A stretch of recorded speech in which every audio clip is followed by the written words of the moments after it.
Hi. Hello everyone. Yeah, things happened on Saturday. I couldn't play Saturday, but you know what? I've been feeling a little bit spicy. I've been having a little bit too much love in my life, and I thought I'm not concerned enough for my safety. And honestly, where is the spice in life without the threat of death? So we're back. We're gonna be playing again the kid at the back, and this time so valid, thank you so much. With the resident Caleb fangirl here, yeah, 100% I would expect you to agree with my statement. Funny enough, I have not finished Caleb's route. I've been trying to do the Caleb, like, sorry, talking about lads right now. I've been trying to do the event, and I finally got like down like to single digits of doing the roulette, and I was so close only to see Zane's face. I've never hated seeing Zane's face ever in my life until that moment, and I was like, what the fuck, I wanted this thing. I was so mad. So I have yet to get the card. I don't think I'm gonna get it anytime soon, so unfortunately this event is past me. But you know, whatever, it's a gacha game. It wants me to put money into it. I am poor right now, so can't put money into it. But yeah, I'm gonna go for another boy who loves me in a very scary way, and it's Soul. Soul is cute, but Soul killed my boyfriend. I don't like that. So we're gonna have to honestly somehow resist Brittany, because the only reason I accidentally got into the other route was because Brittany said, we're going to lunch, wanna come? And I was like, hell yeah. Hell yeah, Brittany, I'm coming. I really followed her. Only reason I got into the other route. Oh god. I'm so predictable. Anyway. Yeah. Anyway, the wing womaning worked. It really did. It also is because she's so pretty. Like, she's so pretty. Like, I just couldn't say no. But yeah, we're gonna start. They do a disclaimer in the beginning of this game, so I will say the disclaimer then. But just before we even get to that part, full disclaimer: this game is very, very, very bad. Like, peep the 18 plus on my title, and also like this game in itself is very triggering for a lot of reasons, which we will get into very grave detail when we start the game. Also, there is even an entire thing here for trigger warnings. This is basically what you're going to be seeing. Let me actually blank myself out of here for a second. Where am I? There she is. So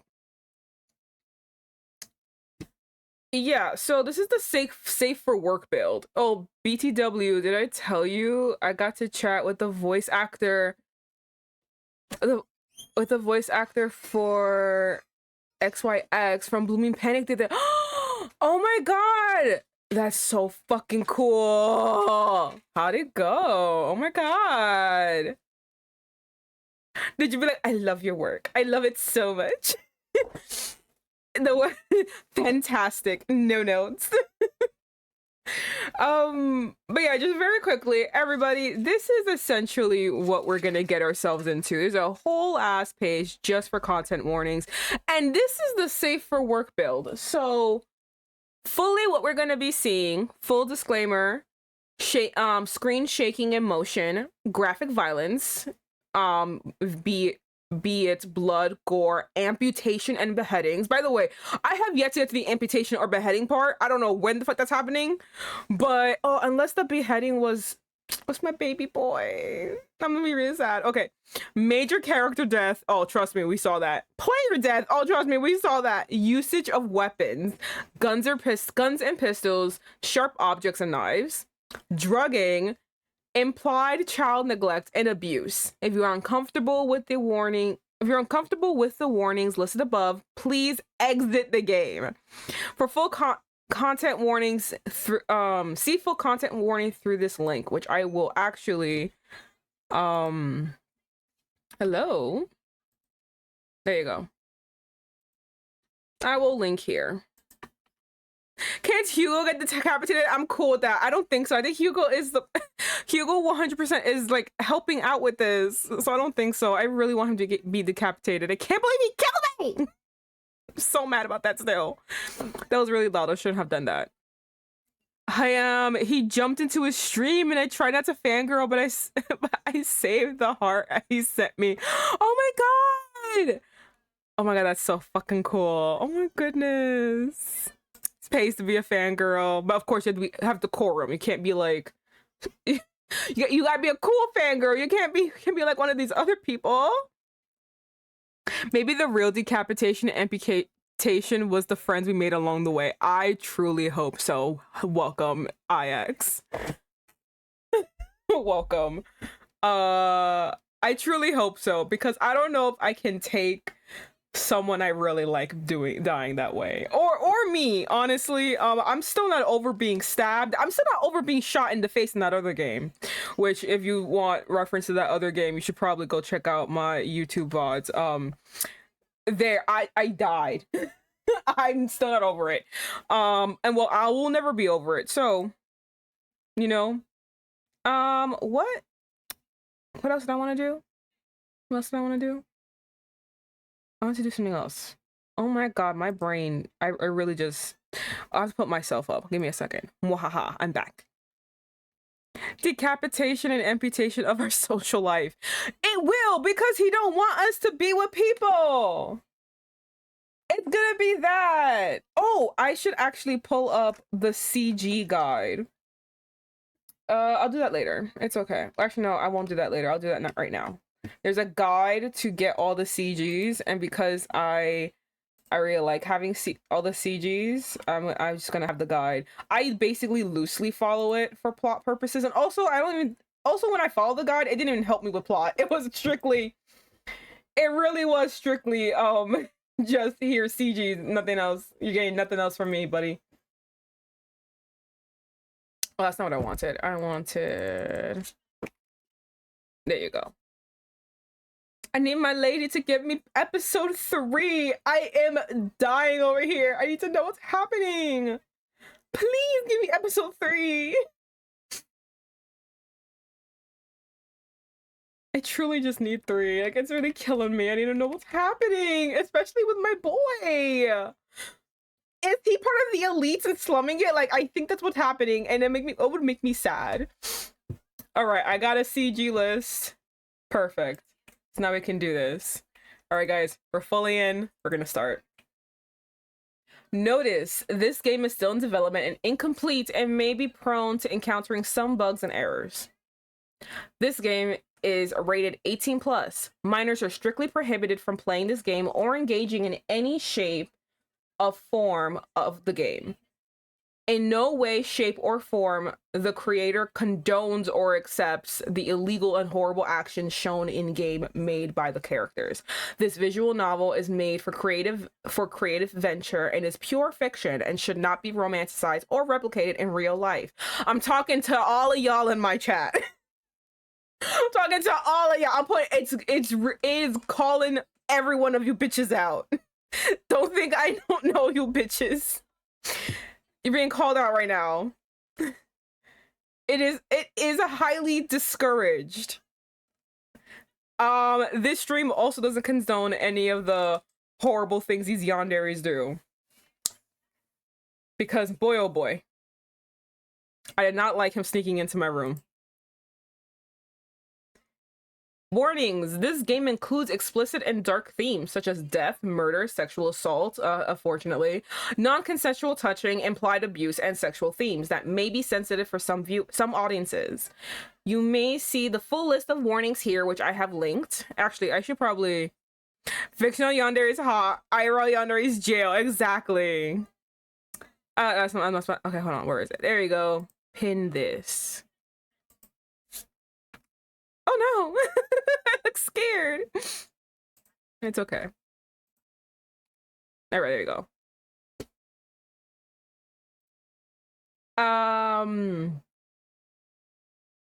By agreeing to these terms, you are hereby allowing yourself to indulge with the game and its contents with full understanding and are able to differentiate between fiction and reality.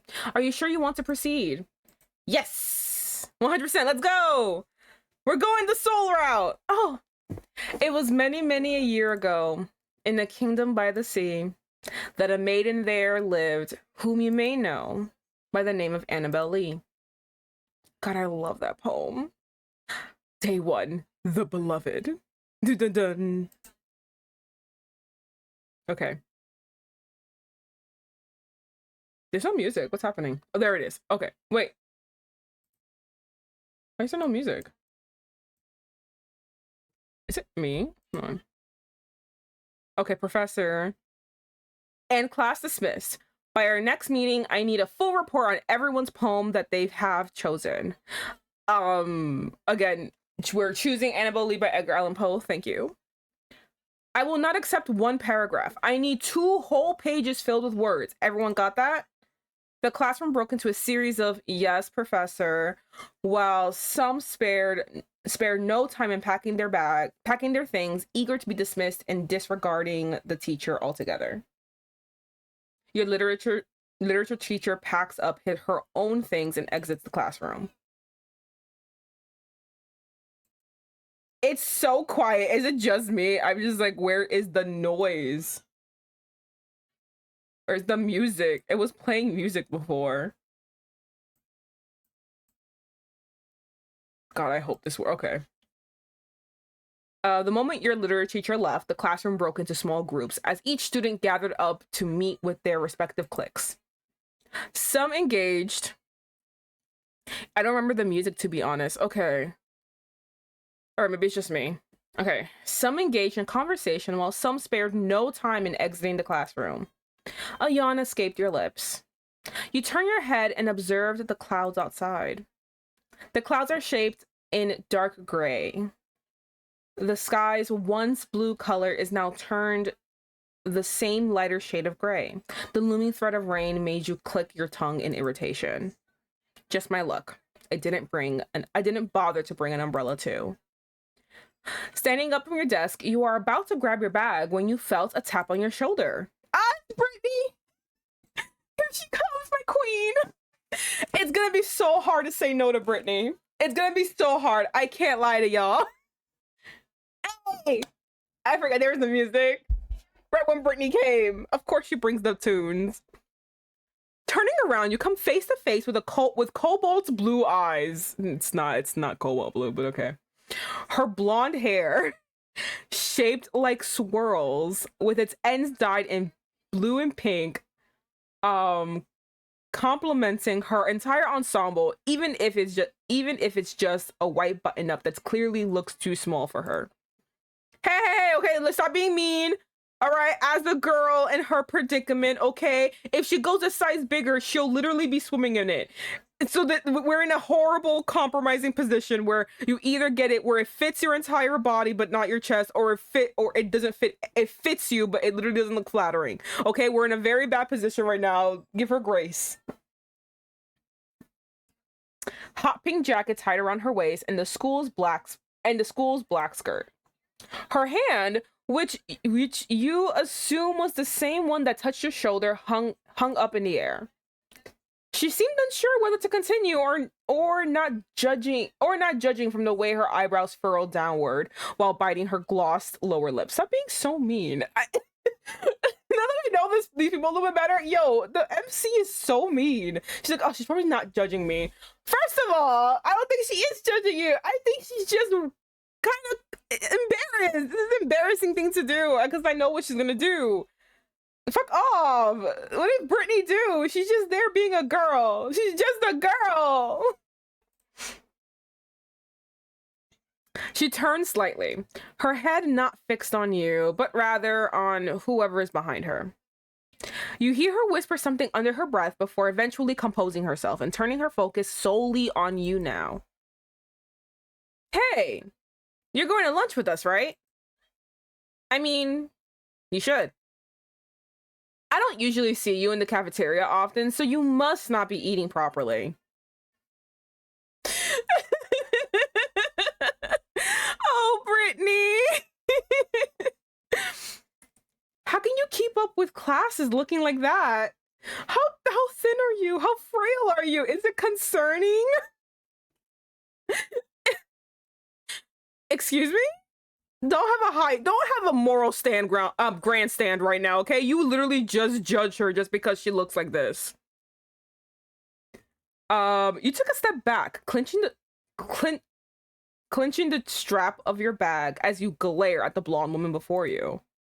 Who was this woman? Who does she think she is? She's Brittany. She thinks she's Brittany, head bitch of this school. And she's correct. Judging from the woman's expression, she finally came to realize the words that came out of her mouth. Brittany! A familiar voice interrupted the two of you. No, not Crowe. Oh God, I don't know what I'm gonna do. Cause, oh my God, Crowe. I don't know what to do. I have to say no to him. It's gonna be really hard. She's the Priscilla of the school. Exactly. Thank you. Oh God, my little sister was always usually like behind me walking back and forth whenever I play a game. That is the one game that she remembers 100% because she fucking loved that game. She loved like just the random drama. And I also always show her reality shows, so she just like loves that shit. It's so funny. One of my favorite memories of her, we were watching another streamer watch a reality show. And she's like, what's happening now? And then it's called Tool Academy, so all the men are assholes. So then I explain what's happening. She's like, why are all men terrible except for daddy? I was dying. She essentially threw all the other men in our family under the bus. Mind you, my family is like, you're turning her into a misandrist. And I was like, you're turning her into a man-hater. I'm like, me? I'm defending y'all. And then to the point when I'm like, oh, but what about grandpa? And she's like, okay, he's okay. What about your uncles? They're okay too. Everyone except for all the men in the family are fine, but everyone else are horrible. I was like, okay, I can't really help you with that one. So I immediately texted the family group chat. I was like, by the way, I saved all your asses. Me being a fucking man-hater saved all your asses. By the way, okay? You're welcome. She threw you all under the bus. If it wasn't for me, y'all would still be under that bus. But yeah. I'm turning her into a misandrist. It's not me. I'm actually trying to make her be nicer to certain boys. All right? She's just seeing actions and judging accordingly, as she should. But yeah. I will always remember, why are all men terrible except for daddy? Okay, you turned your head to where the voice was, and there stood none other than your old friend. Crowe! Hello, Taiju, welcome! That's really insensitive of you. Imagine if someone else told you about how you look. God, I love him. There he is. Oh, there he is. God, I love him so much. His familiar orbs are an azure blue. Azure, yeah. His familiar orbs are an azure blue, nearly replicating lapis lazuli, and his chocolate brown hair tied loosely in a low braid. Everyone here has blue eyes. Everyone in this school is the blue-eyed freak. Sun-kissed skin enhanced his handsome features, adorned with a black long-sleeve button-up and an indigo vest to add to his clean look. By the way, I feel like I said this before. This is totally like whenever like a description, and this is not a read. This is not a read like against a writer. I'm saying that this is a bonus. It makes me feel like happy inside as I read the description. It's reminding me of Your Immortal, is it Your Immortal or Your Eternal? That really terrible Harry Potter fanfic where like it's from the POV of a girl named Ebony Ebony something something with jet black hair, like, you know, the why she got her name. My Immortal. Thank you so much. I did not know you would know that's how I do, but yes, My Immortal. It's like really giving My Immortal descriptions, and I love it. I love it so much. It just fuels something in my soul. I love like the descriptions. They're so funny to me. And then this is not me saying change how you write. No, bitch. I need you to continue describing them from head to toe just like this. I will read all 3 paragraphs. He is known as Jericho Ichabod. How dare you mock Ebony Raven? There you go, Ebony Ravenheart. That's her name. Fuck. I was like, it's Ebony something something. She would cut you. She would not cut me. She would try to figure out if I'm a prep or I'm ghetto. She would not cut me. She want to cut me. She cut me in her brain. I'm so sorry.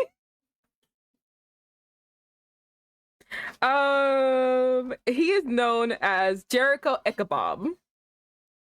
Crowe for short. The class representative and a close friend of mine. Well, the only close friend you have. Oh, my baby, look at him. He's such a cutie patootie. Crowe made his way to your side. With a hand on his hip, he...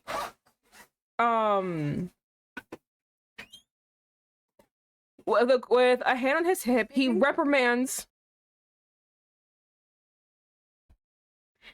I'm sorry. With a hand on his hip, he reprimands the blonde-haired woman next to you, and the said woman just shrugs her shoulders. You place a hand over your beating heart. The close proximity between you two caused a blush to appear on your cheeks. This is gonna be so wild because, again, we're gonna be like, quote-unquote, dating soul. So do we stop liking Crowe? Like, is he gonna notice that we still really like Crowe? No matter how many times you get close to him or him getting near you, you'll never get used to it. His whole aura just gives a warm feeling in you. The butterflies in your stomach thrashed in rage, begging to be released. Yeah, you have a bit of a crush on him. I couldn't tell, girl. Girl, you hide it so well. I could not tell. Stone cold face.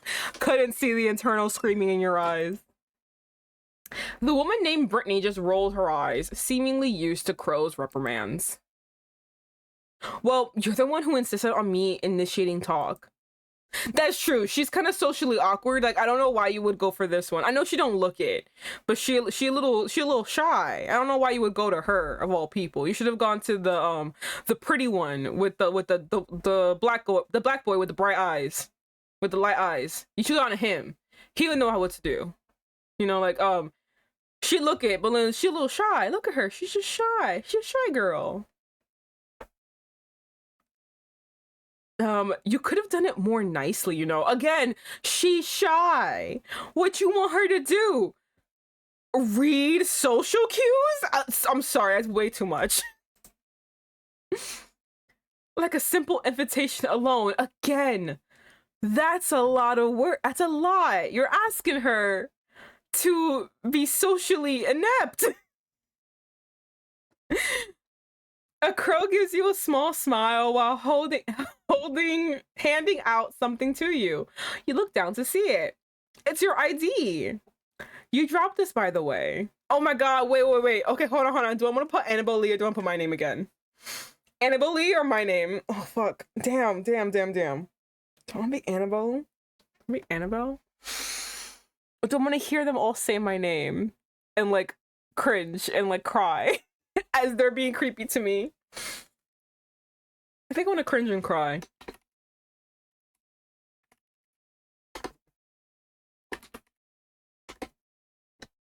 Okay. The ID shows your name, Vivian Darling, along with your pronoun. Along with my pronouns. I'm okay, what? He's saying your. She! You stare at your own ID picture and see yourself more. Okay, the only critique I have is I want. Creator, if you are listening, I don't think you are. Why would you listen to me if you are? Can we have a character create? Like, I really want to make my character. Yo, I want to be an emo baddie. Please. Let me be the e-girl of my dreams in the 2000s.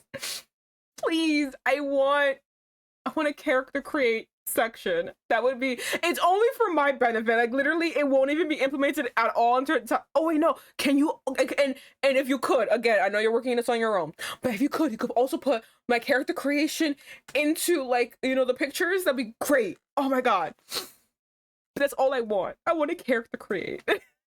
I feel like I got transported back in time in the nicest way possible, and I want to continue like with the trip. I want to make my 2000s baddie. Okay, I see myself more. I'm feminine. You use feminine terms and will be called girl, woman. You look at your ID picture, seeing a young woman and reading your name with your eyes. Vivian Darling, pronouns she, her. Yes. Your fingers briefly brush against his. Ooh, scandalous. It's a scandal. You bite your lip, then mutter a small thank you before pocketing your school ID and hiding that blush. Girl, go. We gotta be composed. We can't let him know we like him. Crowe gives you a closed eye smile, returning with his own thank you, then turns his attention back towards Brittany. Following up behind Brittany are 3 more people. There you go, the black guy with the light eyes. This boy, you should send him over to talk to me. Not Brittany. Brittany's shy. Brittany don't know what to say. Oh, she is a ball of anxiety wrapped up in a confident demeanor. Like this just reads differently, Crowe. This boy is the one you should have sent after me. I don't know if he would scare me away. Personally, he wouldn't scare me away. I think he's really cute and adorable. I would probably follow him too. That's just me. But I feel like the creators knew what they were doing when they showed Brittany. Anxiety wrapped in fashion. Exactly. That's basically Brittany. Like she is not. She is that girl, but she's not the girl that you wanted for that moment. The tallest of the 3 is a sporty looking man. He's a man. Clad in a green and yellow jersey with the number 10 settled in front. His eyes are bright green, the color that kind of reminds you of green apples. His skin is a beautiful brown that nearly matches his curly hair, while a stubble is nestled on his chin, indicating his maturity. I know we're not magical creatures, but he really reminds me of a werewolf. Like there's something about him. Like if it comes out that vampires and like shit are in this game, he is a werewolf. Like like I don't know. I don't know what it is. I think it's the eye shape. I think it's the hair. I also him fully looking straight at me and then like his shadow. I don't know, there's something about him. You know what it is? Lies. It's not even like it's, you know what it is? Have any of you guys used to watch the Monster High web series? In Monster High, there is, oh my god, hello Anna, welcome. I was gonna say satyr, but that's mostly the goatee. That could be it too. But the reason why I keep saying werewolf, if you guys watch the Monster High web series, right? There is a girl named Claudine. Claudine's that bitch. I love Claudine. I don't like what they fucking did to her in the most recent adaptation. And I love Claudine. Claudine is that girl. But anyway, Claudine has a brother. That brother ends up going out with Draculaura, who's the werewolf. The brother looks like him. Like at least like the hair and like the way like, and then like he's always wearing a jersey because he's like he's in the football team. So like there's like very like certain things that he's on, and he reminds me of the werewolf boyfriend brother. Like that's why I'm like, he's a werewolf. He has to be a werewolf.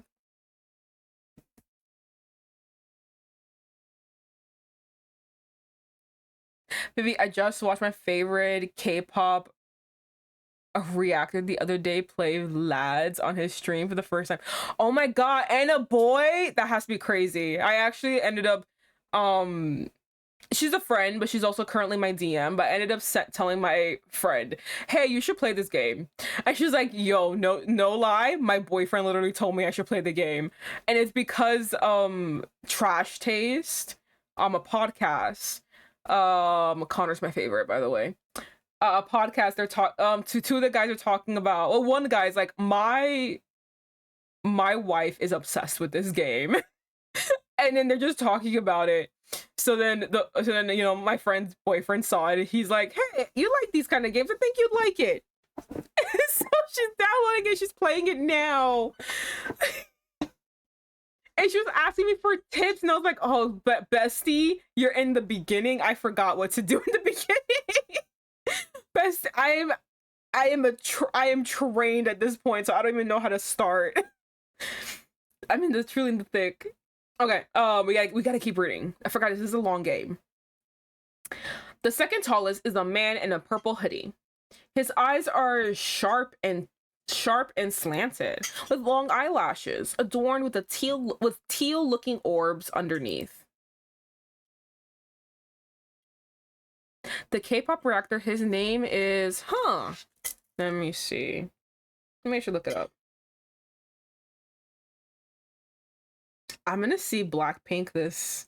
I'm gonna see Blackpink this year. They're coming near me, and I'm gonna go see them perform. I gotta go see my girl Lisa.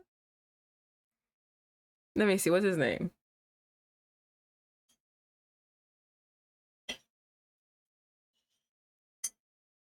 Oh, looks like a YouTube channel.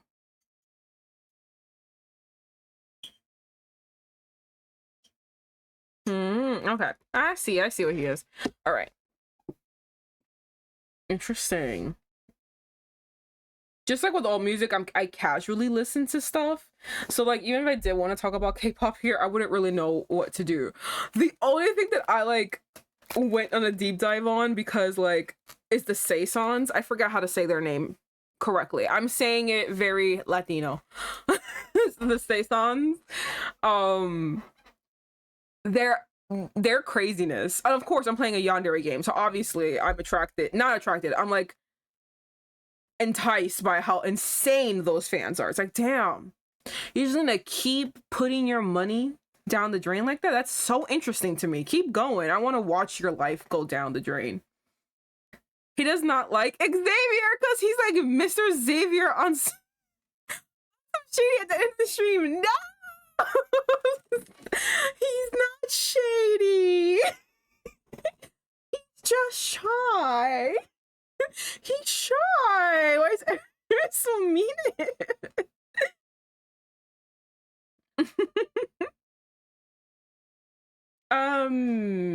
His hair is straight and styled into a hemi cut. I'm guessing is this thing right here.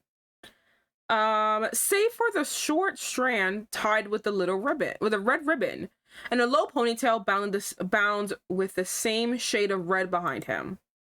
He looks uninterested with what's going on around at the very moment. Oh, the girly pop is here. My other girly, let's go. On the first chapter alone, he was like, who the fuck naps in an abandoned area? Excuse someone who's tired. Someone who's very tired. Okay, leave him alone. As an insomniac, I wish I could just fall asleep. I truly envy him. I envy Xavier for that. I want to just knock out too. And the last but not the least is the shortest of the three. Maybe within the group as well. Her skin pale, her face dotted with few freckles then and there, as rectangular shaped frames shield away orange orbs. Oh my god, excuse me. Her hair is short and loose like waves. She wears a black button up under an orange vest and the black skirt matching Britney's. He deadass said, I got some daddy options to romance, so I forgot. I'll forget about you. No, my baby boy. People just don't appreciate what I appreciate. Damn, Brit. Oh, I love him. Are you sure I'm bad at socializing? Hey, Gio, seems like you have competition. No. Stop being mean to Brittany. She's a ball of anxiety wrapped in fashion and makeup. Leave her alone. The tall jock clad in a yellow and green sports jersey lets out a loud laugh, causing some students to turn and look at him. Love him. I love him already. Brittany's face grew red from embarrassment. Gritting her teeth, she crosses her arms while tapping her foot on the ground. This only made the jock laugh even harder. Shut the fuck up, Daryl. You're causing a scene. Also, if you were me, you would have done just as badly. That is, in fact, not true. I'm a lovable guy. He truly is. I actually really love him. Honest, the minute he spoke, I loved him. Oh yeah? As the two argue, you turn your head towards the other tall man in a hoodie. Sensing your gaze, he looks down at you, his hand still in his hoodie's pocket. A sudden chill went down your spine. You quickly avert your gaze away from the imposing male and land on the meek girl in orange beside Brittany. She hasn't spoken since she arrived with the two males, but judging from how attached she is to Brittany, you're guessing she's closer to her than to the rest of the group. That's her girlfriend, okay? Leave her alone. Okay, just first place faves are Zayn and Rav. Then his second fave is Silas. He loves Zayn due to his Dr. Riz and Raphael because of his zesty nature and the fact that Raphael reminds him of his fave K-pop rapper. Oh my god. DPR Ian. Oh my god. I can imagine that Raphael would remind people of like an actor or singer that they know. She kind of reminds you of yourself when you were still new to the school with no one to talk to. Not until Crowe befriended you, of course. Were you as clingy to Crowe back then as she is to Brittany now? Don't judge. She's just trying to be there for her girlfriend. Sorry, they're kind of a rowdy bunch, huh? They're great. I love them so much. I hope you're not too overwhelmed. Oh, me? Oh, no, of course not. I am honestly a social butterfly. They are something. Look, Vivian, you're still free not to join us for lunch if you're uncomfortable. This is very upsetting because I really want to go with them. Meeting new people is overwhelming. I just want to let you know that I respect your feelings and that you matter, Vivian. Crowe reassures you with a worried smile on his lips. I wanna go. I wanna follow. I wanna follow! He says Silas would have been tied for number one with Zayn Raphael, Silas, and they call him Kitten. We all have our nicknames we don't like. I feel him. We're saying no to him to save his life. I know, but I want to hang out with my boyfriend. I keep saying that as if, you know, in the correct timeline, he would have been my boyfriend. I had to not be his girlfriend to have him live. But I keep calling him my boyfriend. Crowe reassures you with a worried smile on his lips. You turn back to the group. The tall jock named Daryl, now bothering Gio with an arm around his shoulder. The visible irritation on Gio's face did nothing to sway Daryl's happy-go-lucky personality. Brittany leans on one of the desks with her arms crossed, striking a conversation with the bespectacled girl next to her. What's her name? I didn't seem to catch it last time. Crowe glanced at where you were pointing to. Oh? Ah, Jessie. You can call her Jess for short. She's best friends with Brittany. Girlfriends, okay? Girlfriends, okay? She kind of reminds me of you back when we first met. All shy and quiet. Me, only that you're cuter. Oh, I'm gonna kill myself. I'm gonna jump out this window. Just don't call me cute, please. I love him so much. Crowe pinches your cheeks painfully and you groan. He's even pinching my cheeks. This is so hard. I like him. Not that I like him, this is so hard. But your mock annoyance is betrayed by the small smile that forms on your lips. How time flies, huh? That's right. You got yourself acquainted with Crowe in your freshman year. So where are we right now? Are we juniors? Are we seniors? What's happening? Before you left for the city, your father emphasized the importance of having companions and establishing friendships, most especially in this college. Olympias University, the largest university in Titan City. It is known for having the best facilities and the best education, where you're guaranteed to rise from the bottom to the top. Well, that's what the advertisement tells you.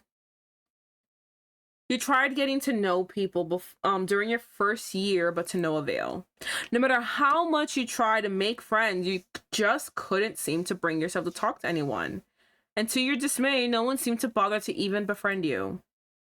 Sure, you would talk to a few classmates for projects, but nothing goes beyond that. It's as if they're scared of you. Or more like disgusted. You can never tell. The looks you've received have all been mixed signals. Some bad, some out of pity. That is until Crowe came into the picture. Among everyone, Crowe was the sole person who approached you with the intention of friendship. You were wary of him at first. Why would someone want to befriend you out of nowhere? Your past experience caused you suspicion.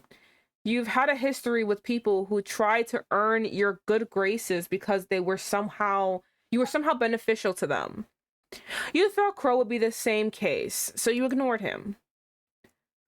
But when he kept following you, trying to strike a conversation with you every now and then, you tried to dismiss him, ignoring his presence as usual. But Crowe was determined to break your walls and keep insisting on tagging along until it annoyed you once. Just once. That is, until it happened on the last day of your first semester in your sophomore year. You fell victim to one of the school's biggest hidden flaws. If Crowe wasn't there to stop them, you could not begin to imagine what would have happened to you. Oh, I forgot. He got beaten up for me. I love Crowe. I want to date Crowe. Okay. Unfortunately, guys, I need to take a quick break. Something came up. But yeah, I'm gonna take a quick break and I'll be right back.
Okay, the crisis has been averted, most likely. Thank God.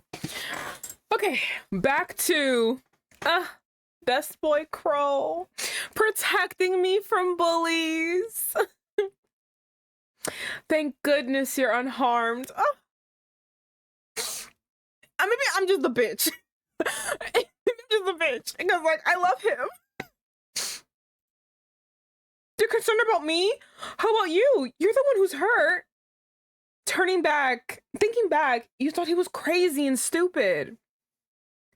Taking blow after blow until the perpetrators got bored and left the both of you. By the way, maybe it's just me.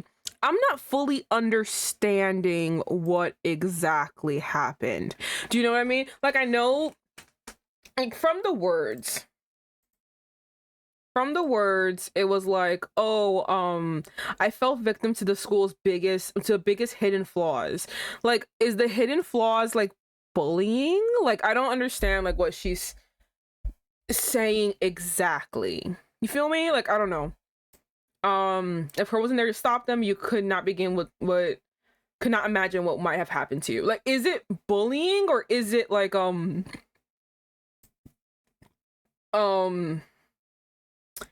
is it like a social hierarchy system where like the rich people are allowed without any consequence to like beat on poorer students?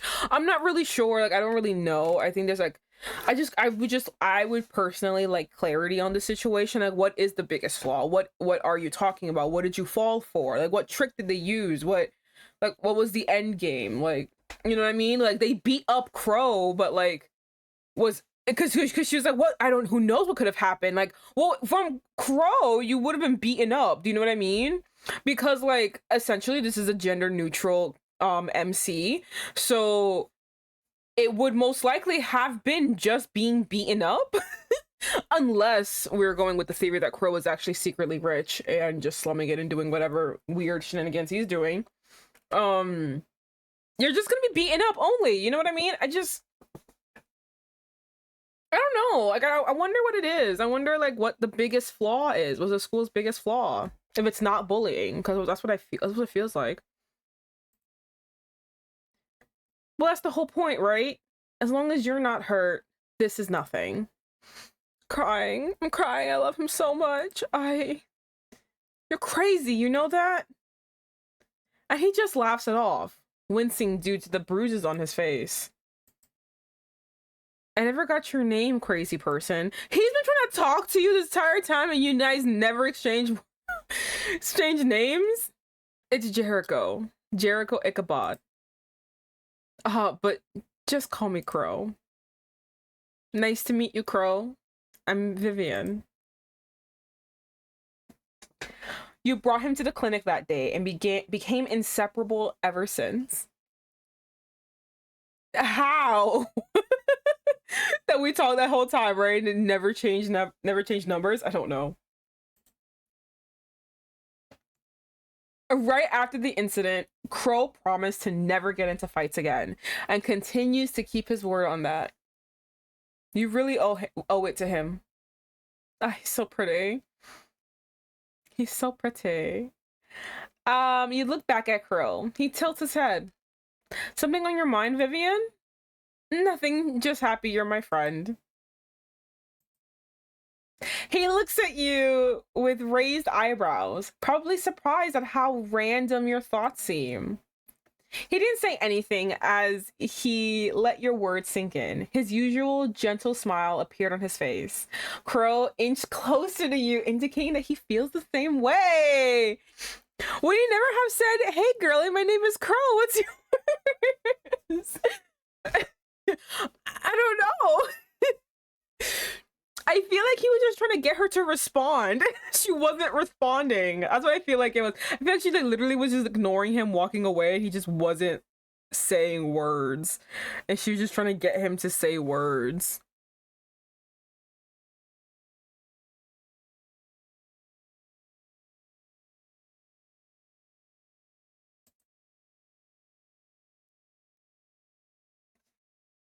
Um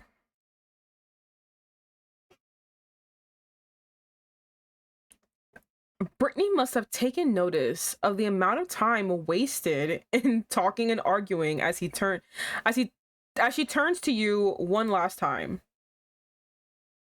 We've talked a little bit too much. We've talked a little bit too much. We'll end up not getting any seats if we keep this up. So, are you coming with us or not? It's gonna be so hard to say no to my girlie. I love her so much. How can I say no?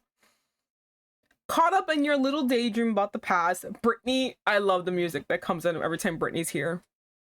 God, I love it so much. Hold on, the music's on for here, right? Perfect.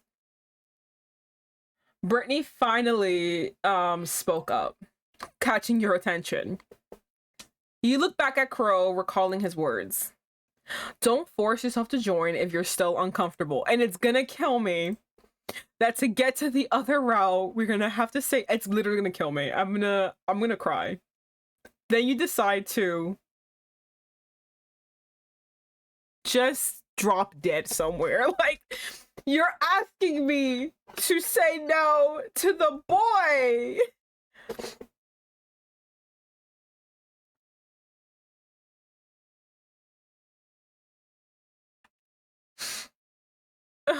It's gonna be so hard. I'm gonna go to the library. I'll head to the library today. With a hand on her hip, Brittany stares at you, as if waiting for you to change your mind. I would, Brittany. I would totally cave immediately. Seeing that your decision is set, she looses a sigh. Brittany wordlessly turns on her heels and walks out of the classroom. The rest of your friends following behind you. Crowe, however, stayed in his exact same spot right next to you. Noticing this, Gio, the one in the hoodie, stops. Crowe? Sorry, you have to resent the weirdo labor on Xavier. That's because of how he feels about your hubby. I feel so bad for you. I know how you love him. I do. I love a lot of not okay people. Huh? Oh, be right there. Crowe, it hurts me to say no to you. It hurts me. I love you so much, Crowe.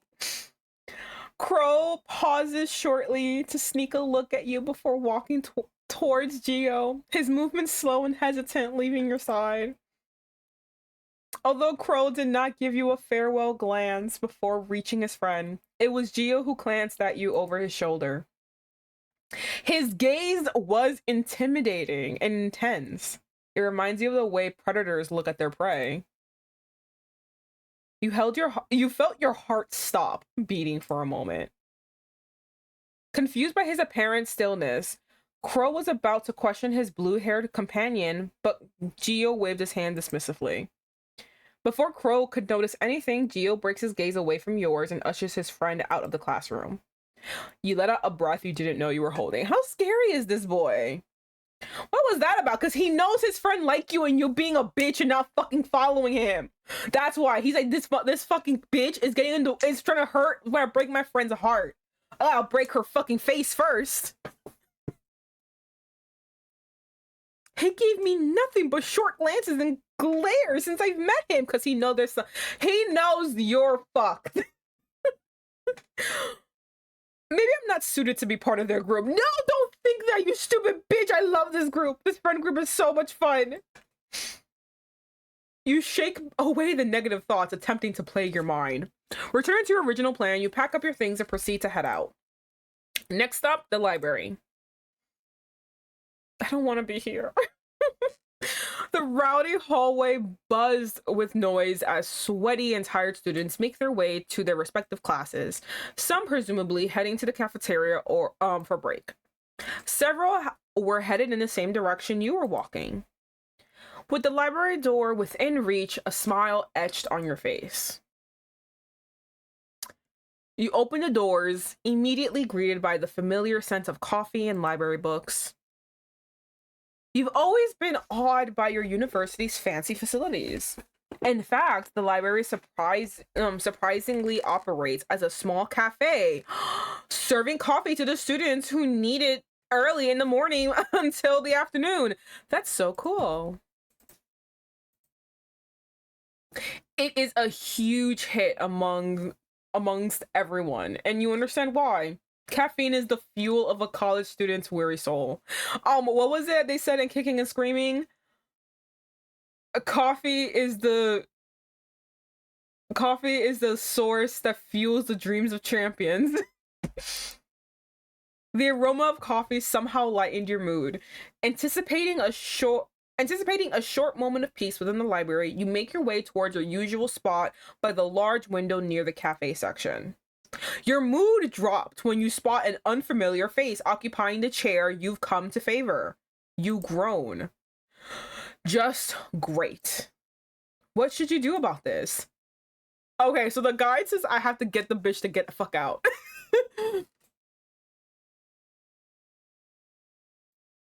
Ask him to move away. Hold on, what's the guide say? Hold on, what's the guide say? Oh, I have two options.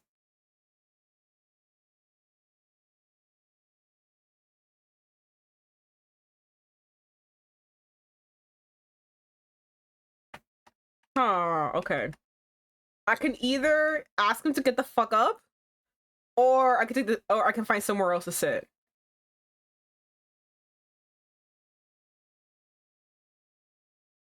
You know, I'm mad at him right now, so get the fuck up! Get the fuck out my seat, bitch! Stupid emo ass motherfucker, get the fuck up! Let's go! No, you refuse to accept this. This is your seat. Hell yeah, it is.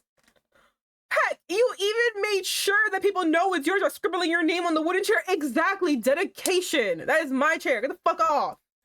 It's your name, Vivian? I don't think so. It's a pretty ass name. You wouldn't be on this fucking chair. Okay, the last part was a lie. Oh, okay. Then we're gonna immediately correct it and put our names into it. You'll probably get in trouble if you ever vandalize school property if they catch you. But you've been in the library more than you can count. That you're pretty sure even of the regular students who come here know that that's your spot.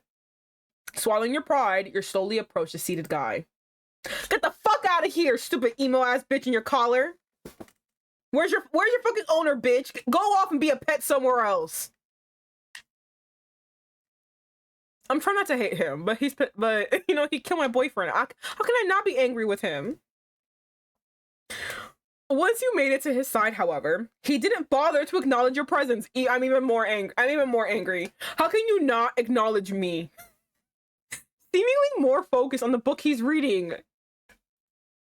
You faked a cough. Ahem. That seemed to catch his attention, for he gives you a small glance right after, his nose still buried in his book. This seems to catch his... Wait, hold on. Maybe I misread it. Hold on. That seems to catch his attention, for he gives you a small glance right after, his nose buried in his... Okay. I got it. Okay. You're in my seat. Can I have it back? The audacity to ask this question. I know I told her to do it, but like the audacity to ask this question is crazy. He stares at you for a moment, then closes his book.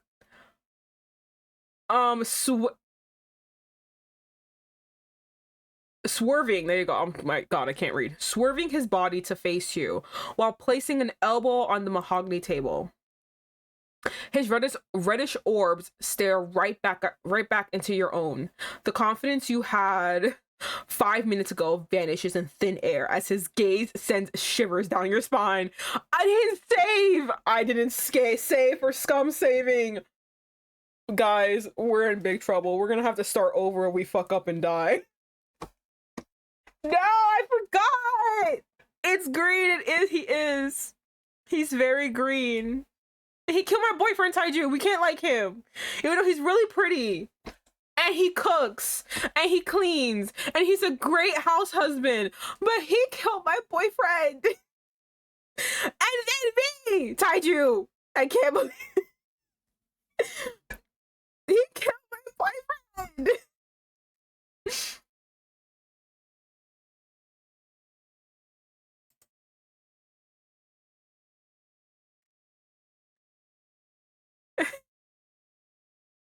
Um,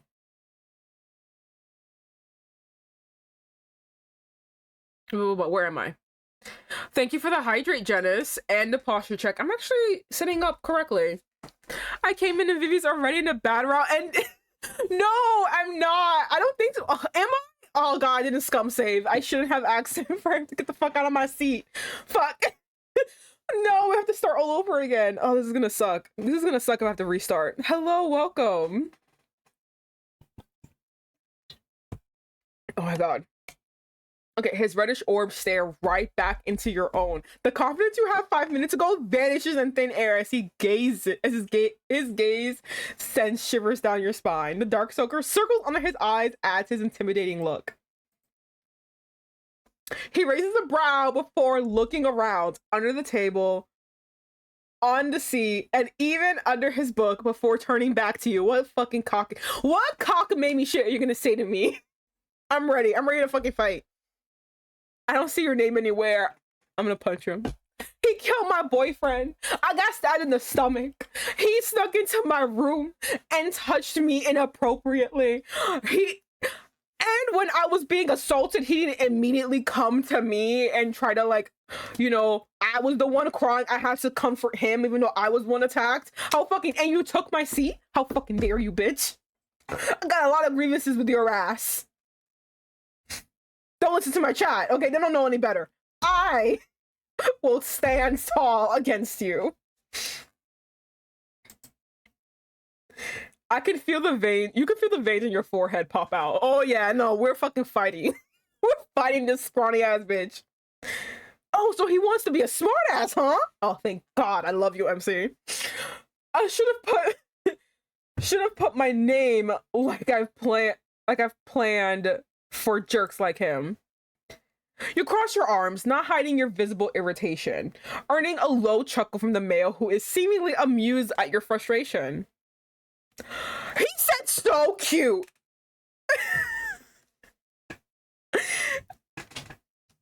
I'm gonna be a married woman soon too. I can't believe the married is in quotations. Oh my goodness. Oh, so you like the fact that I'm feisty. Another one. I remember my stepdad once told me, you should not say the things that you say out loud. I forgot. I think the ugly guy was hitting on me. He was being really rude about it too. And I really was said, like, I can't believe like he really was just talking to me like that. Blah, blah, blah. He's like, you shouldn't say, I was just saying something like very conceited. Justifiably so. By his assertions and my feelings about it. I stand on what I said. I will say yes, it was conceited. I don't care. He said, oh, okay. He said, you shouldn't say the things that you say. People, it looks bad. And I'm like, I don't care. I said it. I have never once got someone to like me by being nice to them. I have never once swayed a person with a smile and pleasantries. It was always by shouting, yelling, being bombastic, and just things like this. So the fact that he's like so cute, was like, oh, it happened again. I yelled at a man and he's like, wow, I think I love you. No, please. Stop it. Say, if you want your seat back, you need to convince me to move first. Tell you what, how about a cup of coffee? If you could give me a cup, maybe I'll consider moving. You get the hottest cup of coffee you can before you give it to him. If he don't move, you splash on his face. You throw it at his face. You bit your inner cheek. Now he wants you to be his little servant? Who does this guy think he is? Turning your head to the nearby coffee stand right next to the exit, you observe some students enjoying their own coffee while reading or studying. Maybe you can grab his coffee. Maybe you could grab his coffee and get this over with. I don't want to go get it. Okay, hold on. We gotta start saving because we we gotta start saving.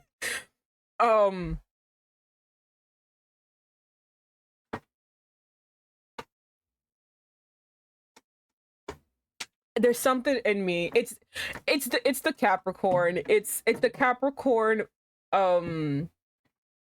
sun Scorpio rising in me. I don't want to give in. I would rather die. I would happily die than give in. Force him to give up your seat. Do I look like your little maid? Just move and give me back my seat. You angrily voiced out, growing more and more impatient with the male before you. However, he seems unbothered by your threat. His eyes half-lidded in boredom before going back to reading his novel. Okay, this guy's getting on my nerves. If he doesn't want to leave, then I'm not letting him then. Wait, hold on. Then I'm not letting him then. You huffed an annoyance and moved around behind him. He did not utter a single word and kept his nose in his light novel, though he couldn't deny the fact that he was a bit curious about what you were planning. What are you doing? What are you doing? Are you gonna like get in a chair behind him and lean against him so he can't move? What shocked him next was you pulling on the chair, causing him to gasp as he wobbled on his seat. Steadying himself, he was prepared to reprimand you for your actions, but you cut him off once more. What are you? By settling yourself on top of his lap. I'm so shook. I'm so shocked. I didn't think we're gonna get on his lap. I'm so shocked. What do you mean? We're on his lap. Oh no, we're on a yandere's lap. Fuck. Guys, we're in trouble. Oh, well, shit, right? I think we're in trouble. Holy shit, hold on. Oh no. Setting yourself on top of his lap. He swore to whatever god looking down on him right now to take him. Why would MC think this was a good idea with a stranger? I know. I honestly thought she was gonna pull it out so that he like gets off of the chair and then she sits in it. So he can't, you know, like he can't have the chair now. So she technically wins. That's what I thought was gonna happen. Not her pull it out just enough for her to sit on it. That's weird. It's MC is the bold motherfucker. No, yeah. She's oh god. Listen, we're in a yandere game. She has to be. I'm spoiling it for everybody, but she has to be. Also, once again, everyone please be aware of the triggers of this game before continuing on. There's a lot. There's a lot of them. All right. He swore to whatever god looking down on him right now to take him. The book in his hand is threatening to slip off as all of his senses shut down, save for his eyes that remains focused on your back. His heartbeat quickens, cursing under his breath while you continue on with your work as if he wasn't there. And you, oh sweet little you, slightly turn your head, giving a quick glance, your lips turning upward as if mocking him. Teasing him is driving him insane. You, however, went along with your task, ignoring him as if he weren't there, save for your ass literally on top of his lap. He looks around him, noticing a few glances from passing students, some rolling their eyes and some moving away, finding a different seat. Oh my god, we're embarrassing ourselves. Oh, I gotta pin this again, I forgot.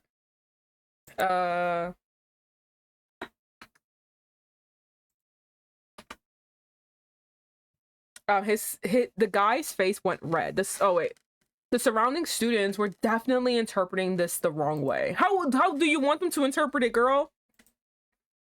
He turns his gaze back to you, who remains unbothered, sitting on his lap and seemingly not noticing the weird glances. He eventually relaxes, though still a bit hesitant on placing his arm next to yours. With a free hand, he picks up the book he had and reads through its contents once more. Now I'm convinced to play this game. My horny ass is on some extreme shit right now. Okay. If you go to, let me actually link the creator because it's really, really good. I really do like this game. Let me link the whole page. Give me a second. See where you are.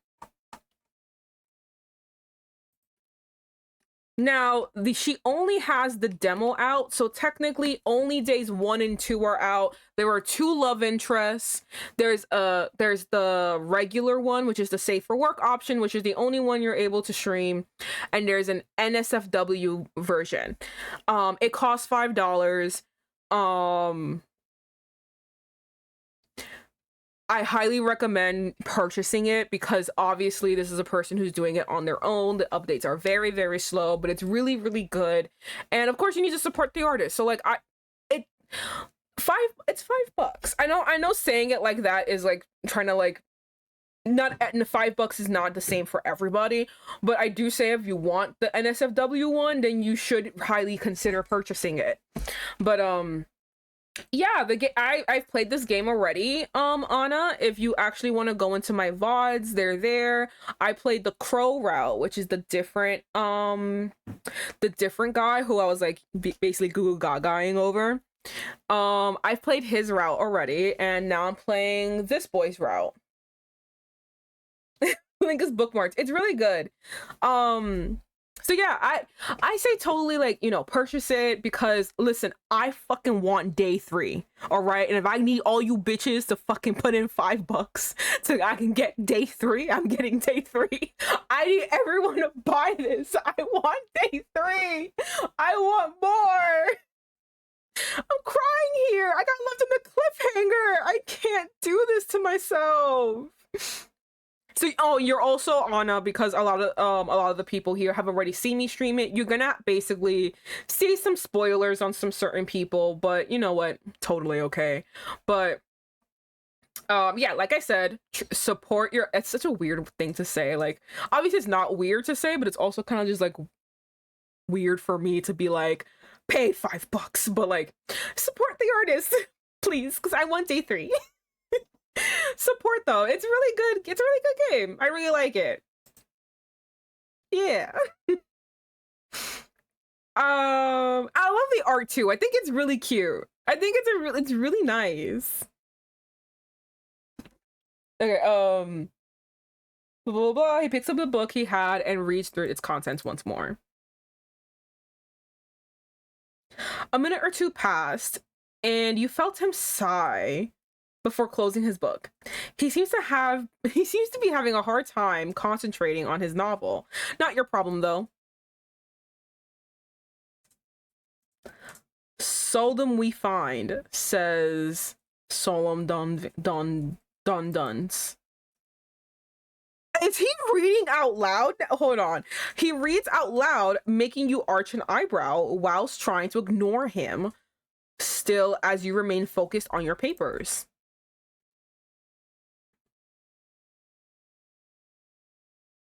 Damn, I can't romance the JP boys in this what JP boys? You can there's only 2 people you can romance.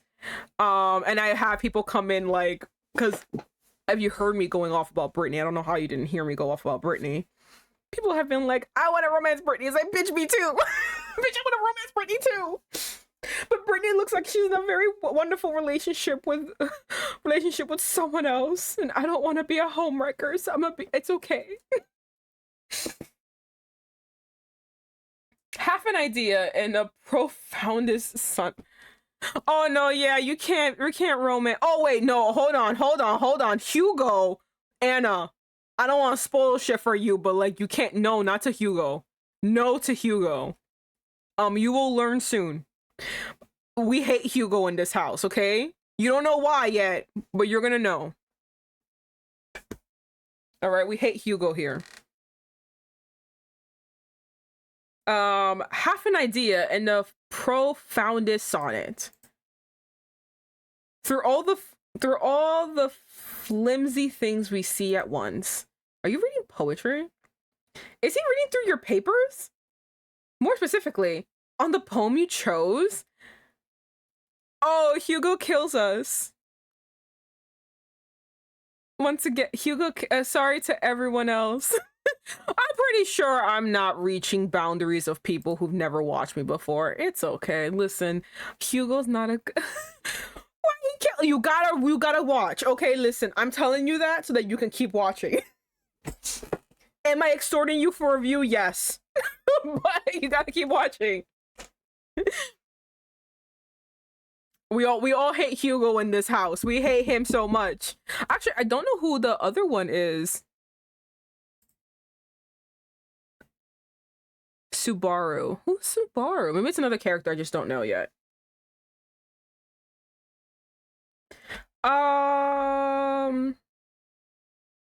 Is he reading through your papers? More specifically, on the poem you chose, I wonder what the poem is. And easily as though the Naples bonnet. An Enigma by Edgar Allan Poe, huh? Not a bad choice. Was that what he said?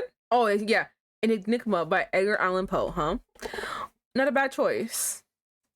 Now this got your attention. In all honesty, you just grabbed whatever book that your hand thought felt heavy and went along with it.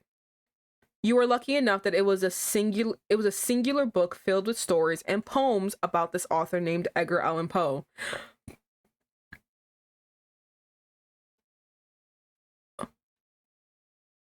I think that's a character I don't know. Hold on. I am very intrigued. Hold on. No. Go back. Go back. Scum saving. Give me a second.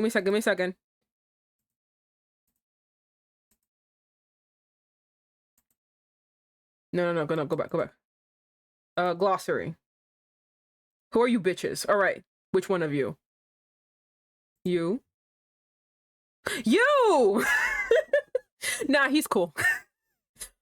Because I know him as Geo. That's why I was like, who? Subaru. Like, who is this? Who is this person?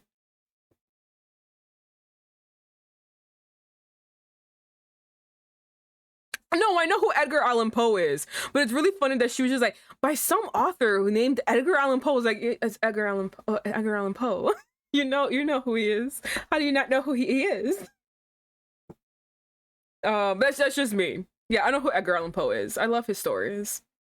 I even love that's how I knew that's how I knew the poem when to introduce this game. It was Annabelle Lee. It's one of my favorite poems from him. I had to actually remember it so I can recite it for school.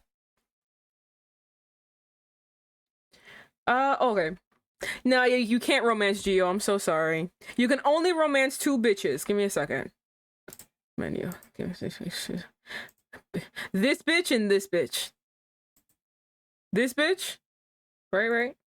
Or this bitch, which I love him. I love this one. I love him. He's so cute. I love him. Okay. All right, we gotta get back. And then the person who I want to romance, Brittany. I want to romance Brittany. I love her. She's so cute. Okay. Return. Okay. About this author named Edgar Allan Poe. I just have no idea who this person is. You went through the book's table of contents and the title caught your attention. Maybe it will have the same effect. Maybe it will have the same effect on your ignorance of a teacher as it did to you. But it seems like this talking chair of yours is taking an interest in it first. Not bearing to ignore him any longer, you speak up. It's the first thing I could find that looks interesting. Nothing much. As long as I've got something to read for my report. That's fair. But did you know this poem is also a puzzle? This piqued your curiosity. A puzzle? He nods. Then, with a finger, he points to the first line of the poem, then on the second. Yes, a puzzle. This is one of the few works of his that I find quite charming. Looking at where his finger is pointing, you try to look for the puzzle he's speaking of, but despite reading through the sonnet carefully, you couldn't seem to find the puzzle he was talking about. He must be fucking with you. Trying one last time, you scan the words. The answer. Oh, wait, where are the words? You can't just give me the fucking You can't just. What's the fucking words? Where's the poem? I have to look for the poem. What was the poem called again? The Enigma?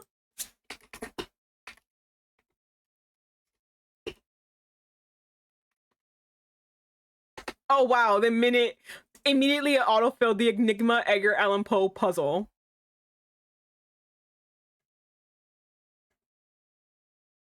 Oh my god, Sarah Ann Lewis. If I remember correctly, who is she to him again? She was someone. Who was Sarah Ann Lewis? Hold on. Wasn't that his like...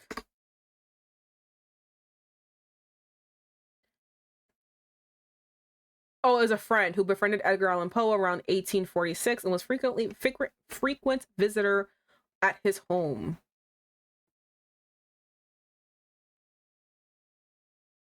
Okay, cool.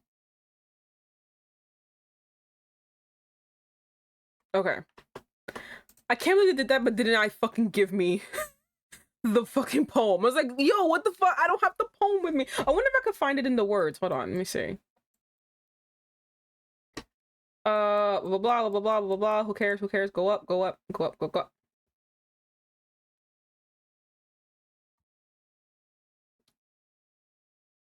Seldom we see, says Seldom Don Vance. Solemn Don Dunce.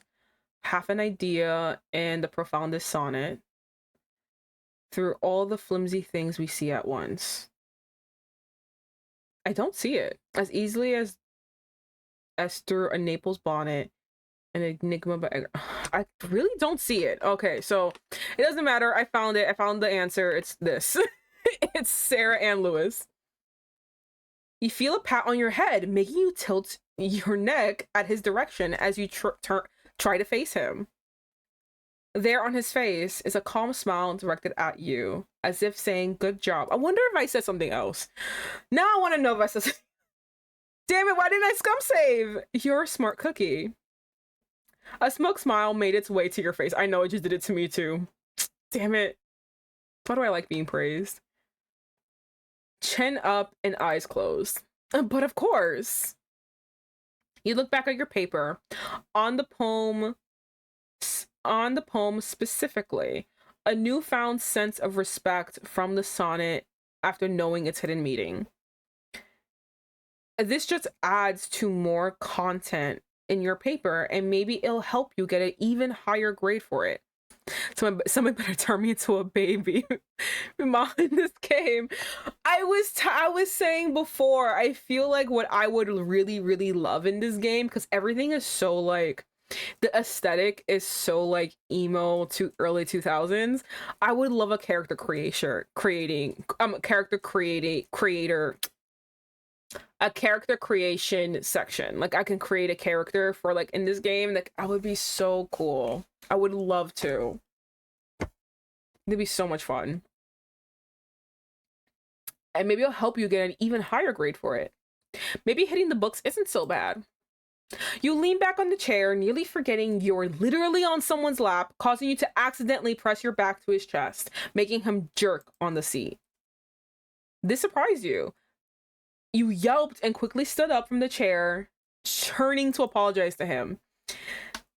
His previous relaxed posture is now back to being stiff as a board.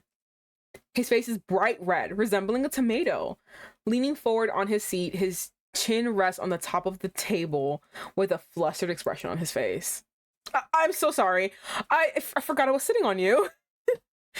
You know, a thing that one would forget. Oh my god, I was sitting on him. The sudden realization hits you and you quickly want to bury yourself to the ground. The student before you remains silent, his face still burning red and his eyes wide as plates. He shakily grabs his book and quickly stands up from the seat. Without sparing you any time nor breath, he walks out towards the exit with a bit of a limp on his step. Does he have a boner? He has a boner. It has to be. Any men out here? He's walking with a limp. What does that mean? The bit of a limp in his step. What does this mean? Feel like ripping your hair out. You did all that embarrassing shit for some guy who refuses to give you your seat in the library. For sure, 100% no comment. Okay. Damn, well, why was he limping? What if I hurt him, actually? What if it wasn't that I actually hit him and it hurt? It could be that. Oof.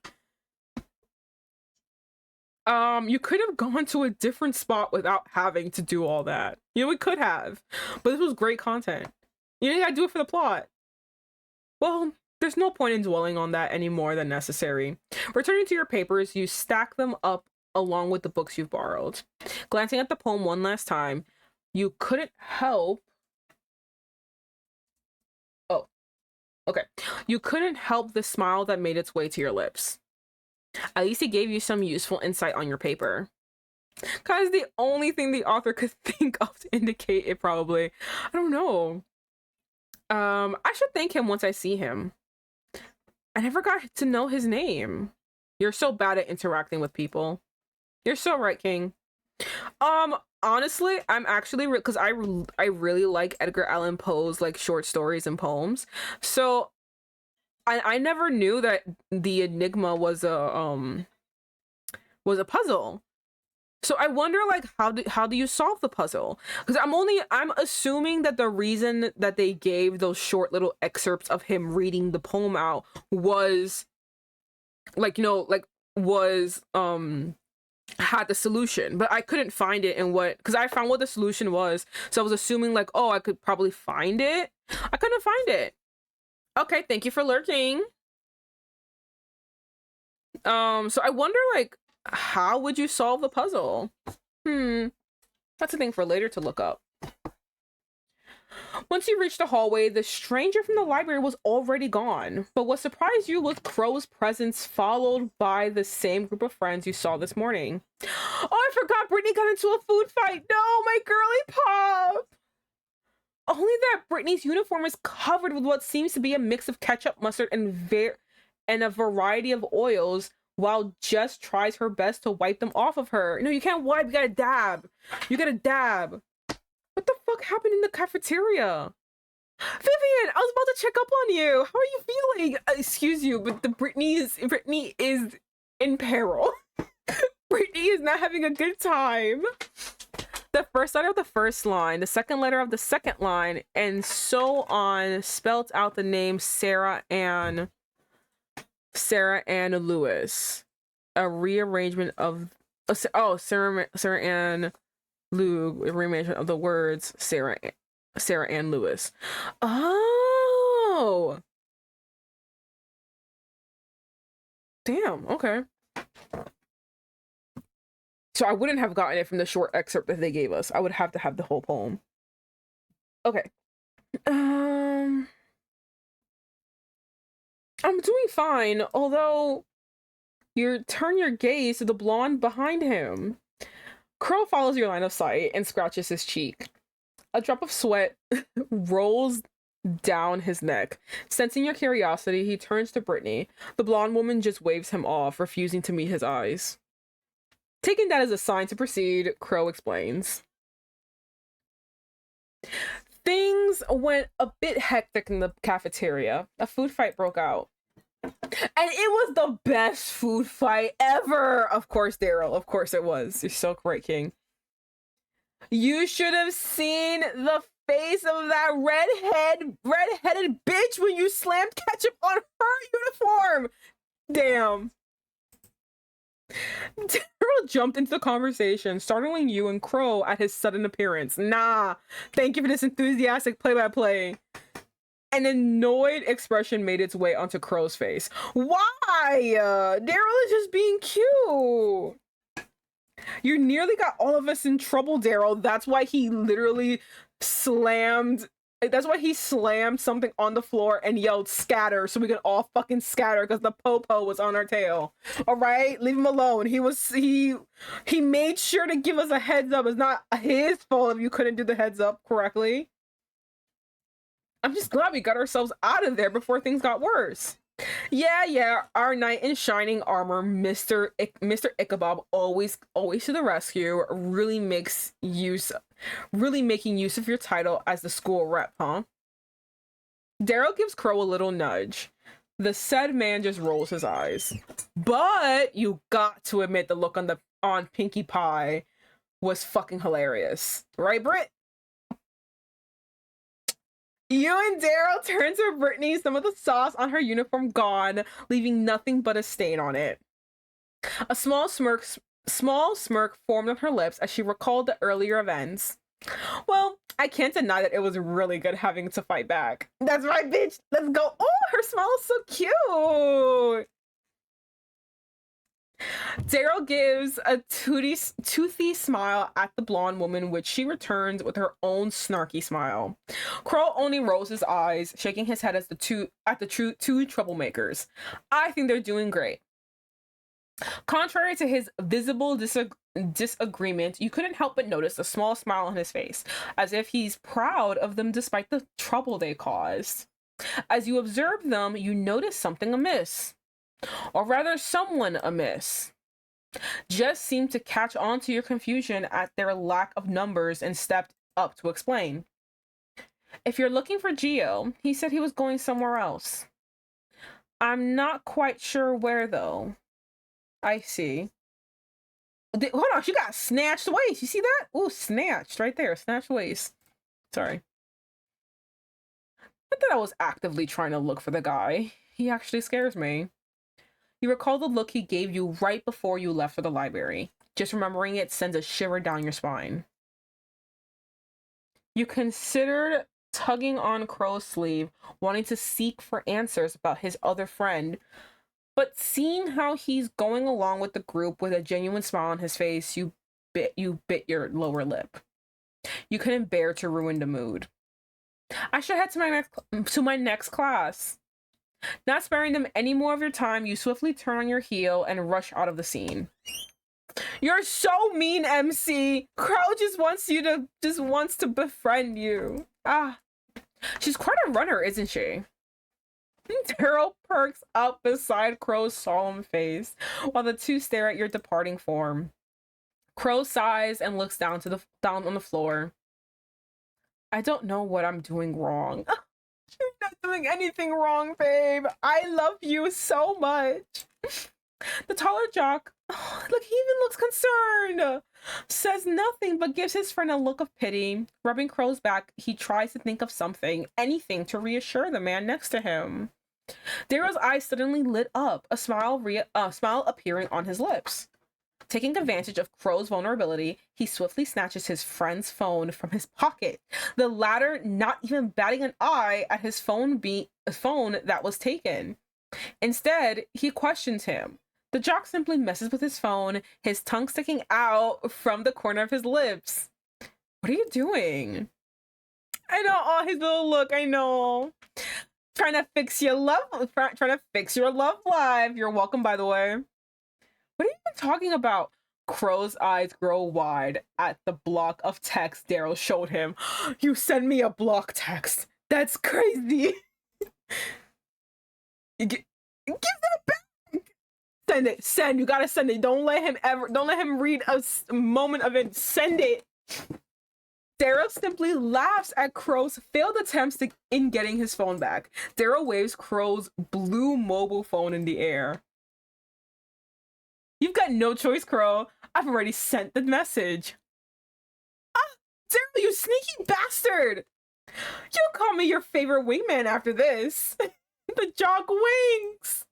What is the text? The girls are like, I can't believe this is happening. A few feet away from the men, Brittany and Jess simply observe the two males. They turn to each other and shrug, wondering what Daryl could have done to get Crowe frustrated like this. Oh, girlies, just you wait. Just you wait. Barely making it to your next class, you slid the classroom door open, earning you a few looks from the students inside the room. Turning to the podium, you exhale. You exhale a breath you didn't realize you were holding when you realized that your teacher was still absent. Fixing your composure, you scan the room. A few easels and shelves filled with brushes and bottles stained with acrylic paint guarantee that you made it to the right class. However, you notice something, or rather someone familiar. The very same tuft of black hair with green highlights sat in the back, and instead of his red novel that you've come to associate with him with, he is now scribbling with a sketchpad. He didn't seem to notice your arrival. How come you've never seen him in this class before? It's because he's seated all the way in the back of the classroom. If that's the case, then he must have been really quiet and you probably never got the time to notice him come and go. How odd, you thought. You make your way to your seat, not breaking your gaze at the tall, dark male. Once you reach your seat, you couldn't help your growing curiosity at whatever he was doing with his sketchpad. Coincidentally, the desk right in front of him was unoccupied. Maybe you can sit there instead. Settling with the idea, you move to the desk in front of him and place your things down. He remains unaware of your presence. You sit on the chair facing the opposite direction of you, casually placing your arm on the backrest. Oh, look at him! You know when he's not plotting to kill me. Look at him! You observe the way he draws with his pencil.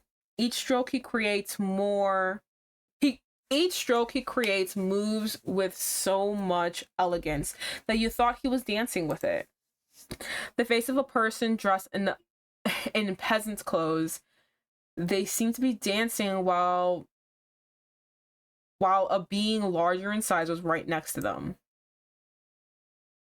You lean in closer, attempting to see what he's trying to draw. Oh no! He's so very cute when he's not murdering our boyfriend. Thank you, Laura. You're the only one who understands. Everyone just looks at him and being cute and not understand that he killed my boyfriend.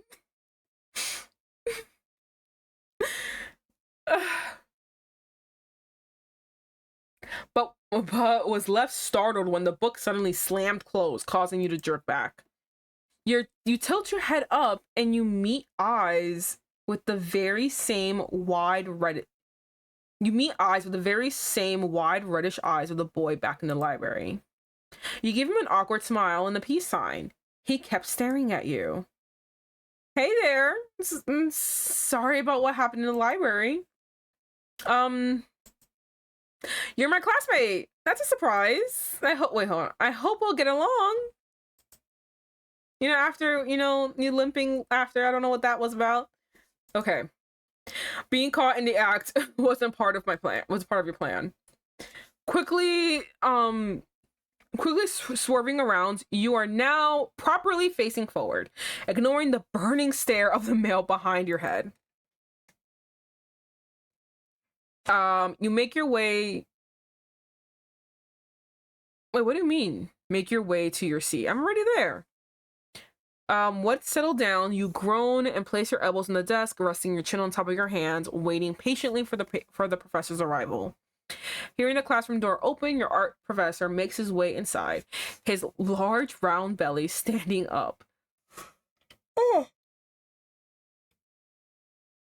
sorry about that. Round spectacles sitting on top of his nose, and the stereotypical brown beret on his head. He greets the class before starting his lecture. The art exhibit project featuring various eras of art as part of your thesis. This time, you're tasked with expressionism. Remember, this is all part of your paper, and not to mention, make a name for yourself, of course. Okay, I need water.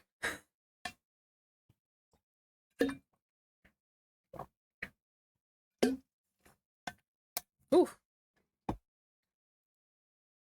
Ho, ho, ho. More taking credit for a student's work and using it to to advertise your shitty school. You scoff at the thought. Hope you all got a partner already by this time. For this term, I'm tasking you all to create 3 works based on the exhibit's theme. This is where you want to throw your desk out the window. How could you forget? You weren't present during the previous meeting and you absolutely knew no one in this specific class.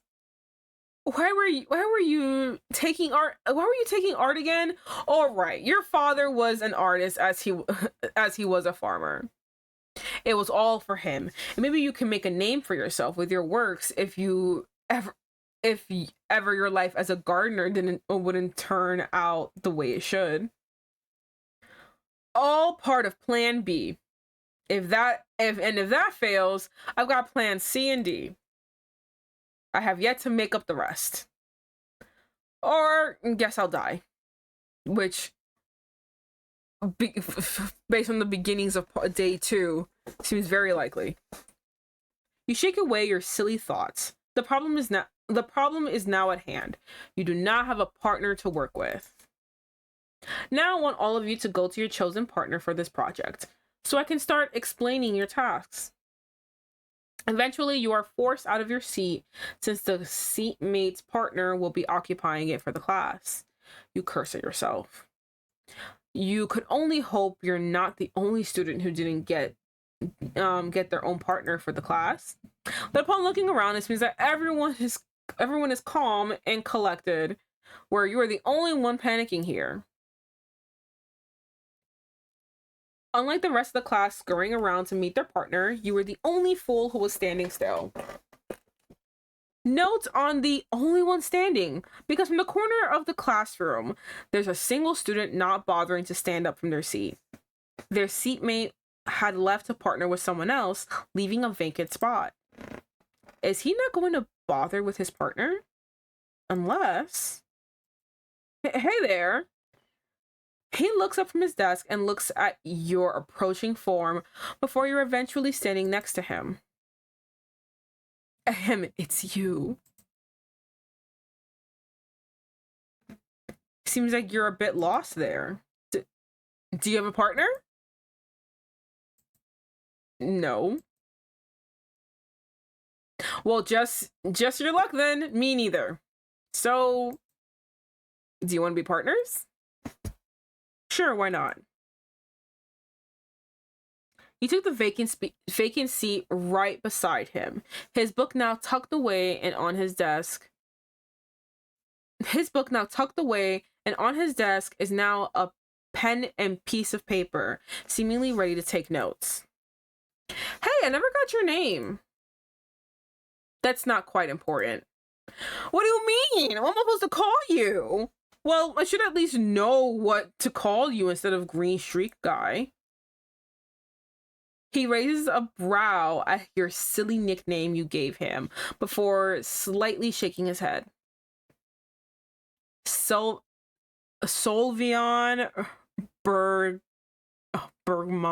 Bermonsia. But you can call me Sol. Thank you so much. Thank you so much for that. Sol.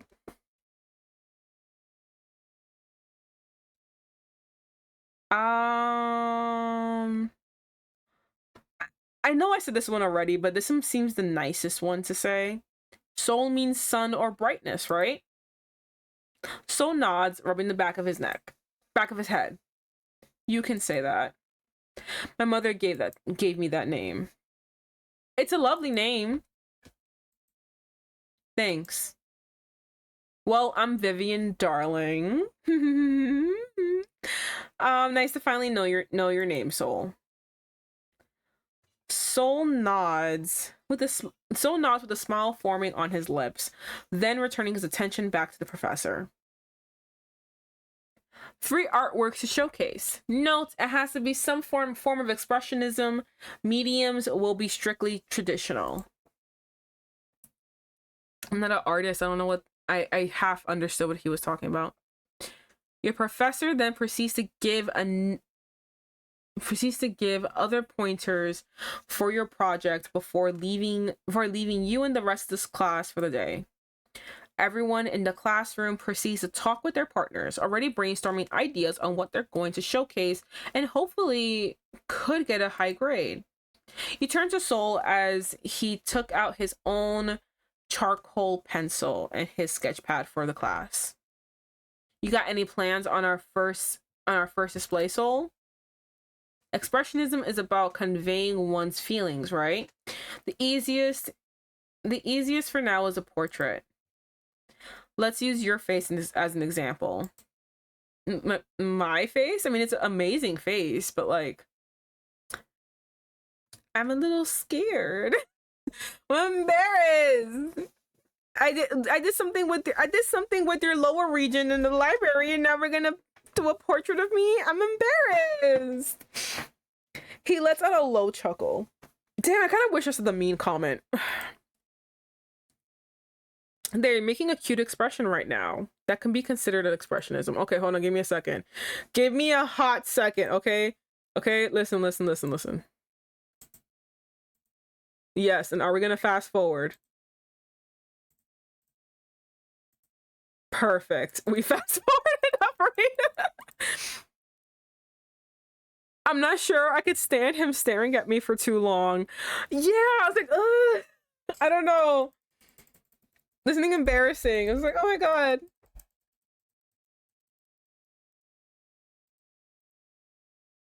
There we go. Okay, hold on. Now we're gonna save over this one. Yes, you're so right. Perfect. All right. Your name contradicts with your whole glam. Not gonna lie. Your name means the exact opposite of what you're wearing. If I have got to be honest.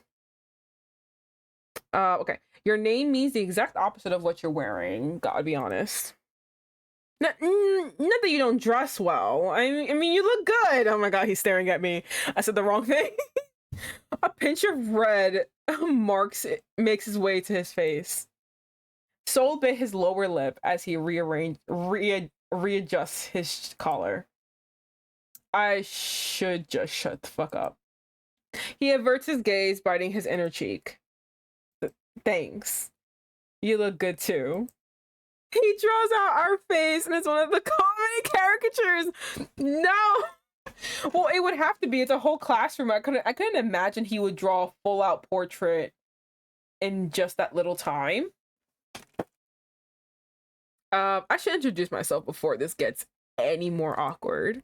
Well, I'm Vivian Darling. Nice to finally know your name, Sol.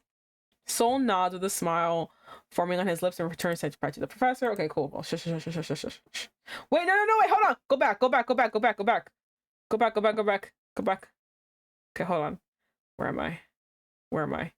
Got any plans? Portrait. Okay, let's use your face for an example. He probably already has one ready. He has to like have done that thing on my seat and basically be so cute. Like, when he said so cute in the library, honestly, it felt to me like he already knew me. Do you know what I mean? Not that he fell in love with me at that moment, like he already knew me. So he's already been stalking me. And if that one scene from the Crowe route is an indication, I think he has been stalking me for a while. He lets out a low chuckle. There, you're making a cute expression right now. That can be considered as expressionism. Uh-huh. He seems like he already has an idea of what to do. But judging from the half-filled sketchbook of his, he's quite familiar with the concept of art. The way she says things is really funny to me. Me, however, I'm gonna be true to myself. I am not good at art at all. Everyone starts somewhere. I'm starting at too far of a grade below. Would you like me to draw you first, then? I would like you to draw everything. I just stand there, look pretty, and point out and explain things. If it's not too much trouble, just wait. Just great. I think that's what she means. Just great, Vivian.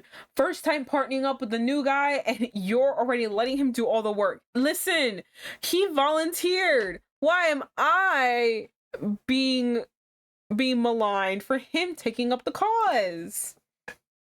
I'm no better than those past classmates of mine who will push their workload on someone else. Not at all. Well, we'll let it slide this one time. With that, Soul takes out his own sketch pad and pencil. Sitting upright and facing you, you straighten up your back, sitting properly as if you're about to take an ID picture. Is this okay? Relax your shoulders, feel at home. Expressionism is about expressing yourself. Just pose whatever you'd like. Okay. He's getting real close. You're breathing stopped. Stop. He's so close.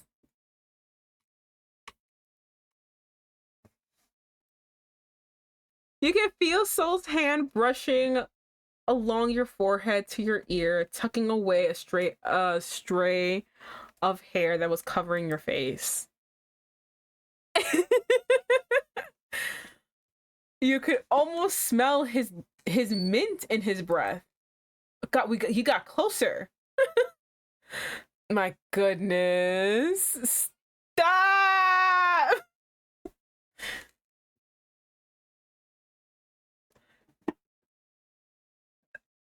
You know, I thought no one would play that clip ever. I thought it was gonna be like, maybe like it'll be fun, but like the fact that everyone keeps spamming that fucking that fucking redeem. My God. You were sure you were right as a cherry by now. I don't know what's wrong with my jaw. My jaw feels weird. So if I sound weird talking, it's because my jaw feels weird. I don't know why.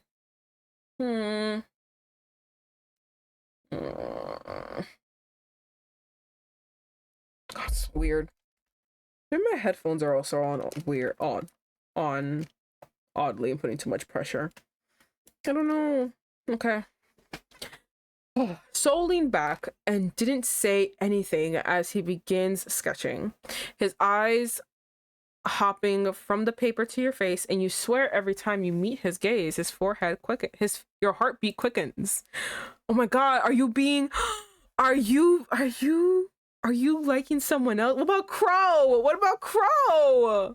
You avert your gaze, distracting yourself from his focus as you try to calm your beating heart. The class eventually comes to an end as your professor is given one last reminder to your class before dismissing everybody. One by one, everyone packed their things and left the classroom while some stayed discussing more about the exhibit. Sadly, Soul isn't done with your portrait, which you were dying to see, but he said he was going to keep it a secret until he finishes it. You better not make me look funny. What makes you think that? It's not like I gave you a mustache or something. What? Let me see. I'm kidding. He didn't know what came to him when he raised his hand to try to cup your cheek. He stopped midway, however, and tucked it in his pocket. You're so pretty, he says quietly. Did you say something, Soul? Nothing. What a loser. Do you have a phone? We should exchange numbers and update each other so we can do the next two tasks. Soul then takes out his own phone and asks for your number. You recite it out as he input it on his phone. Let me try to send you a message. You nod looking at your phone screen and saw a new notification from an unknown number. This must be Soul's. Sup? I love my little icon. So cute. You type so differently from how you look. In the corner of your eye, you see Soul's eyebrow raised at your text. What's that supposed to mean? Nothing. Back from taking a shower. Welcome back. I think he's swaying the MC. I think she may like him. I don't know. Nothing. Oh, and I think we possibly gave him a boner, but we're not entirely sure though. It feels like we did, or it feels like we hit him in his hoo-ha, his no-no areas, and it hurt, so he was limping away. It could be that we hit him. You know what? That makes more sense because that would explain why he's limping. You chuckled. He rolled his eyes. Your gaze lingers on Soul's face. A smile is embedded on his handsome features while he looks at the block of text on his phone. Meeting Soul. Back then, you struggled to form friends throughout college. That you were convinced you would be graduating without making a single connection, which would undoubtedly disappoint your father, and you were ready for it. You thought to yourself, these are odd people, eccentrics at most. All misunderstood people, all human, all the same. A sudden wave of determination washed over you. With a hand on your chest, you stare into Soul's orbs, making him tilt his head slightly. Soul, I want to be friends with you. I can sense that people tend to misunderstand you and your overall personality. Soul is quiet, but his gaze remains on you with a lingering curiosity. But let me be different. I want to know you. I want to understand you, Soul. If you let me. He blinked once, then twice, then a chuckle. He puts a large hand on top of your head, then ruffles your hair. This almost sounds like a proposal, don't you think? It sounds like a proposal a little bit. All right then, let's mark today as the start of our wonderful friendship, Vivian darling. Ah, I knew I was gonna like him saying my name. Hold on.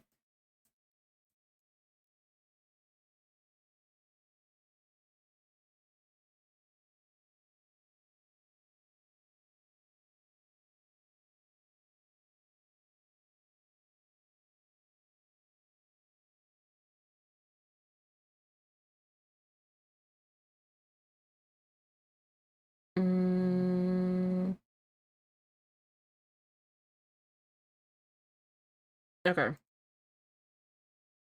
You playfully push his hand off of your head and nudged him on the shoulder. He lets out a small laugh at your poor attempt. As to you too, Solvion Bermancia, I think so, that's why you say his name. Just Soul is fine, Vivian.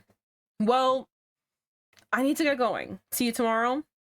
Huh? Oh, of course. See you tomorrow, Vivian. Giving Soul a wave of goodbye, you make your way towards the school's exit. What's happening? What? He did something crazy again. Hold on. Hehehe. My darling. That's why. No! I forgot! He's gonna be crazy! He doesn't hide it! My sweet darling, Vivian. I don't, there's something about Pumpkin I don't like. See you later, Pumpkin. I don't know if I like Pumpkin. I don't know, it feels very, I don't like Pumpkin. Oh wait, go away.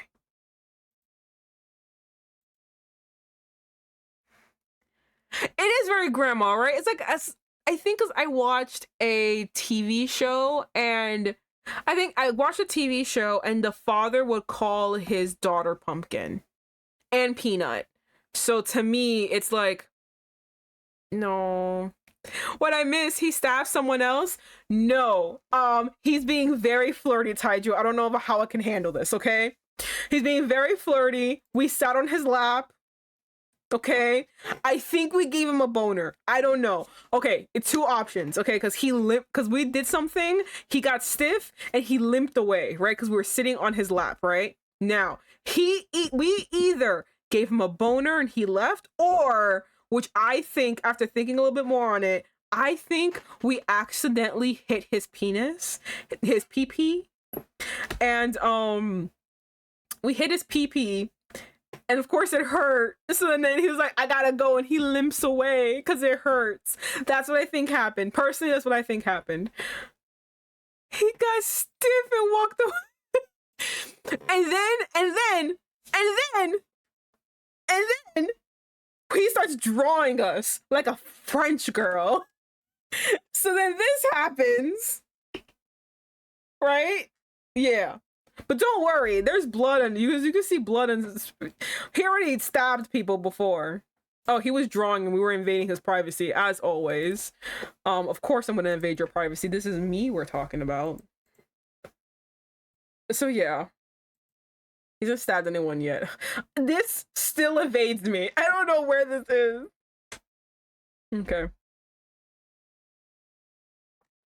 As you walk through the hallway, your eyes caught on something on the nearby bulletin board. The poster is plastered on the large board. The Hollows Ball! School large hall and court, free entry, October 31st, 2000 XX. Begins at 8 p.m. Okay. Come enjoy the festive spirit of Hallows Eve. A Halloween party, huh? Sounds promising. We don't have any of our friends with us. Oh my god, did you get the message from Crowe? Let's go. I gotta know what he sent. I gotta know what he sent. A sudden small vibration came from your pocket. Let's go. No, from Crowe. Gotta be. Come on. Curious, you took out your phone expecting another message from Soul. It was from Crowe. Your heart leapt from your chest, recalling the events that happened earlier this afternoon. Can you meet me after class? I'll be in the front gate. He didn't send a reply. Turning off your phone, you quickly make haste to the exit. I was like, bitch, we gotta go. We gotta run. Our boyfriend's waiting for us. Run! You approach the school's gate, keeping an eye out for your friend. There he is. Okay, hold on. Let me look at... Thank you! Where is the wall of text? I need to know what the fuck happened! This is so unfair. This wall of text that I should have seen. Where is... Hold on. Oh, man.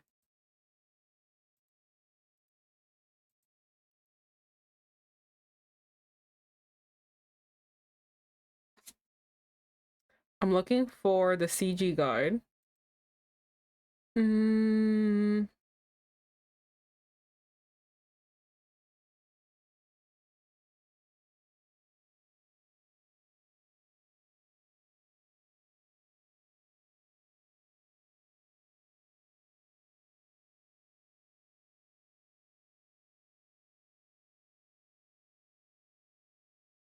Oh, okay, never mind. Okay, go back. Sure enough, there stood Crowe in all his glory, posture straight with his arms held behind his back, his bag neatly placed on the floor, and his foot tapping on the concrete floor nervously. Wait, no, we can't. Ugh, we can't even kiss him. I really want to kiss him. Guys, we have to go through this whole thing and not say anything. Maybe we misunderstood the meaning, and by block of text, they just meant that text. Maybe, you know, that could be it. Because it just seems, I don't know. I really wish she put a block of text so we can see the block of text. But like, yeah, maybe we misunderstood it. Maybe he was just pressing a whole bunch, but it was just that. So anyway, we're meeting up because Daryl's the one who set it up, not this boy. Oh God. Okay. You yourself were growing nervous with each step you took as you drew closer and closer to him. When you reached the side and made your presence known with a small greeting, you noticed the way Crowe's eyebrows raised in mid-surprise, as if not expecting you to actually show up before him. He cleared his throat before composing himself properly, his body now facing in your direction. You wanted to see me? Yes. Lifting his back from the floor, he slings the strap over his shoulder and offers his hand for you to take. I'd like to take you somewhere. It's a bit near the park. I'll lead if you let me. I'm gonna cry. I'm gonna take his hand. Okay, hold on. Cause the girlies know what happened. All the girlies know what happened. I'm gonna cry. I'm gonna take his hand. He took his hand. In return, Crowe wraps his fingers around yours. His nervous smile melts into a genuine, happier one before he leads the both of you away from the school's gates and into the streets. I'm scared too. Okay, that's the only one. I'm terrified. My boyfriend. And the worst part is, I can't even confess to him. I have to keep my feelings locked away, even though I want him to be my boyfriend. I just realized how whiny I've been sounding this entire time, and it's very embarrassing, but my boyfriend. My poor boyfriend. I love him so much.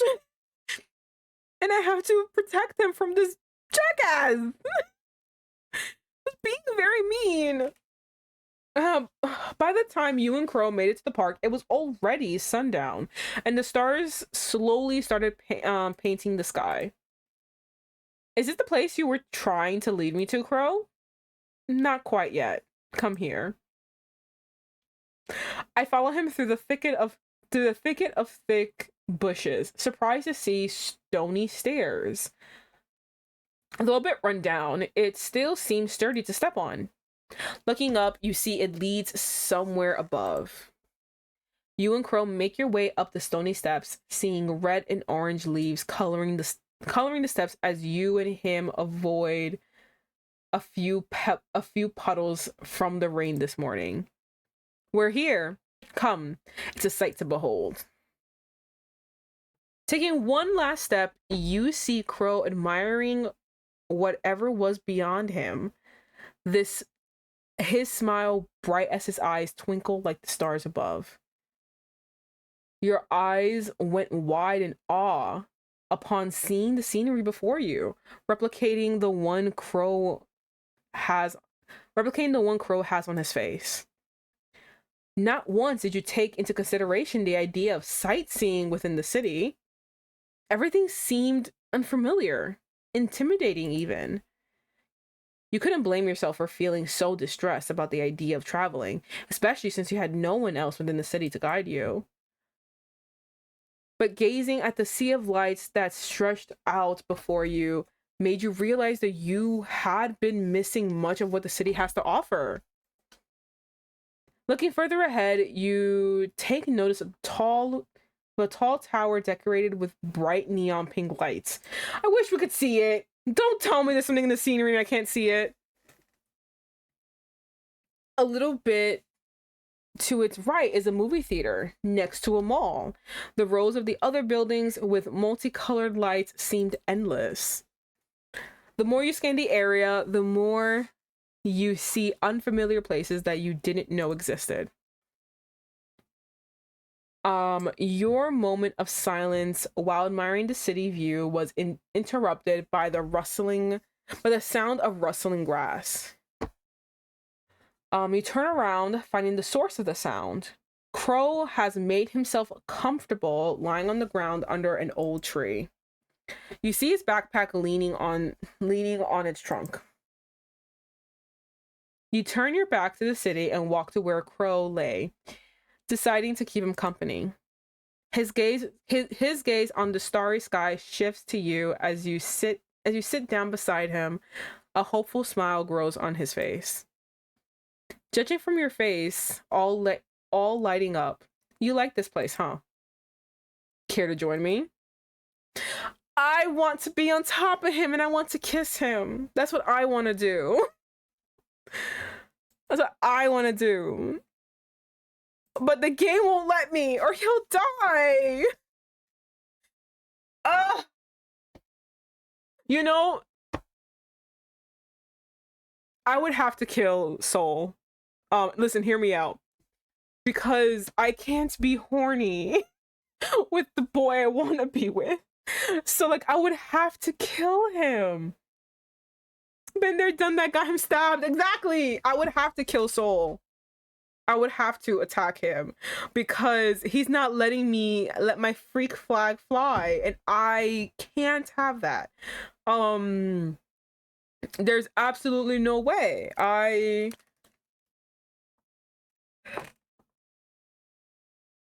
would have to kill him. The fact that I am literally limiting myself from straddling this man pisses me off.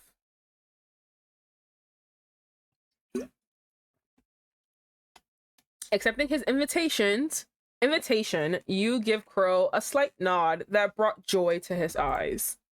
Oh. You stretch a bit and lay on your back right next to him, your fingers barely touching. Oh, we're almost there. You and Crowe look at the night sky. You observe how the stars twinkle as if the rain from this morning never happened. How did you manage to find this place? You tilt your head to look at him, and he gives you a closed eyes chuckle before his twinkling gaze meets yours. I take it that you've never heard of Lily's myth, have you, Vivian? Lily's myth? Crowe points to the old tree that stood above you, then returns his gaze to the stars.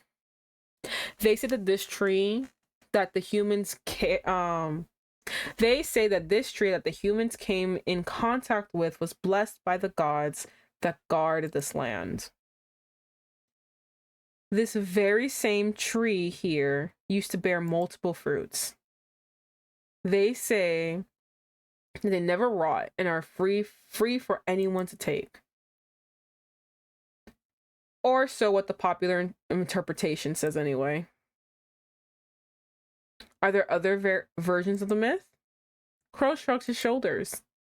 Moving his gaze from the sky back to the tree, he stares at it as if trying to decipher something just by the mere look of it.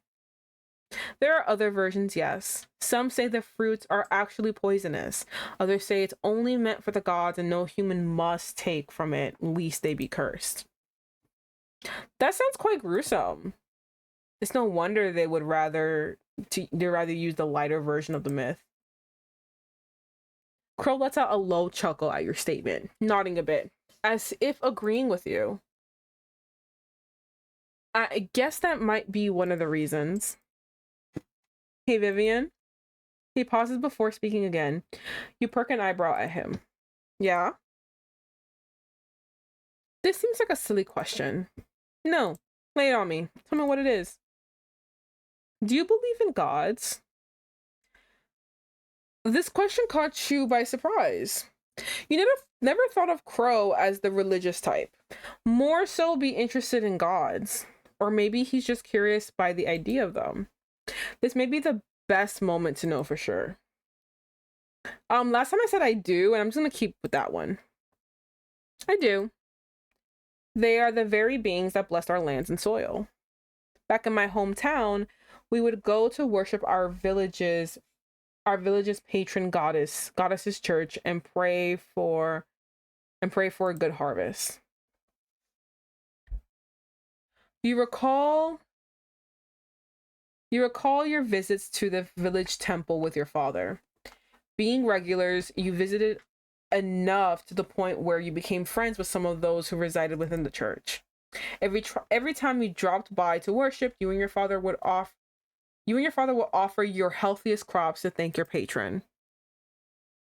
You haven't gone to church in a while, probably because the city doesn't have a church for your patron deity. Your goddess had more followers than your village all the way to the south. Crowe gives you a nod of understanding. How about you? Do you believe in gods? You turn to Crowe, repeating the same question he asked you earlier.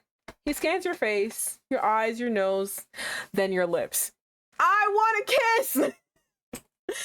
God! I want to kiss so bad! His lingering gaze made you shrink back. Your heart fluttered slightly. Crowe seems to realize something to himself as he returns his attention to the stars above, sighing. I don't. This surprised you, and Crowe laughs at your visible shock and confusion. What? Do you think I'm a non-believer? You didn't think I'm a non-believer? You didn't think I'd be a non-believer? If I had to be honest, no. Why so? You kind of dress like a priest.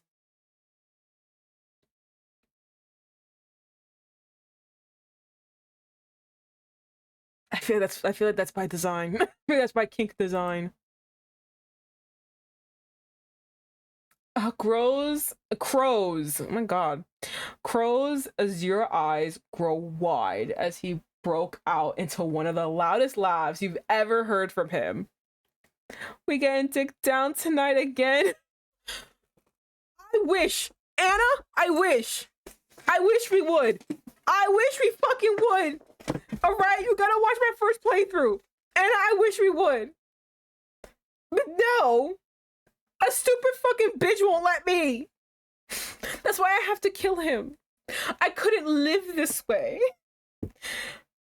I can't live this way. We have to kill him. He's preventing me from letting my freak flag fly.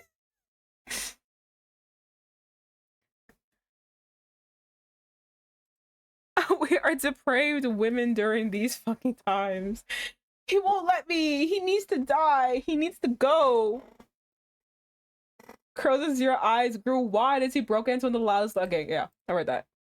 He laughed so hard that he had to clench his stomach and wipe at the tear-stained corners of his eyes. He was still chuckling when he unbuttons the first like a slut. Oh my god, he's being a slut right now. He's showing his collarbones. Amongst the first two studs of his black polo, revealing more of his collarbone to you. like a whore. He's a whore in church. You quickly avert your eyes. Scandalous. Scandalous. Finding the tree's leaves to be very interesting at this moment as you feel an unfamiliar heat a familiar heat rush to your cheeks. Just a cheekbone was able to do this. Damn, I really am. Collarbone is slutty. Yes, a collarbone is slutty, Taiju. He's all covered up and he's showing me his collarbone. This is scandalous. Oh my god, it's like I'm seeing an ankle. How could you? Degrading yourself.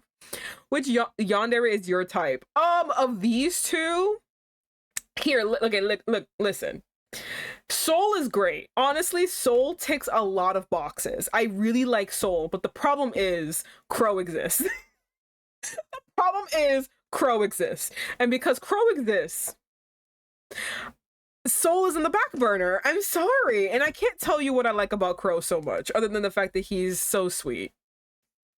He's so sweet. He's so caring. Like, ugh. I don't know. I don't know how to explain why I like Crowe so much. I think I just do. Like, he's just... Green is your favorite? My goodness. Taiju! We're a collarbone in my Christian Minecraft server? Thank you! How could you show a collarbone? Ridiculous. Look, I can see it. He's being a slut. Here you go. I can see it.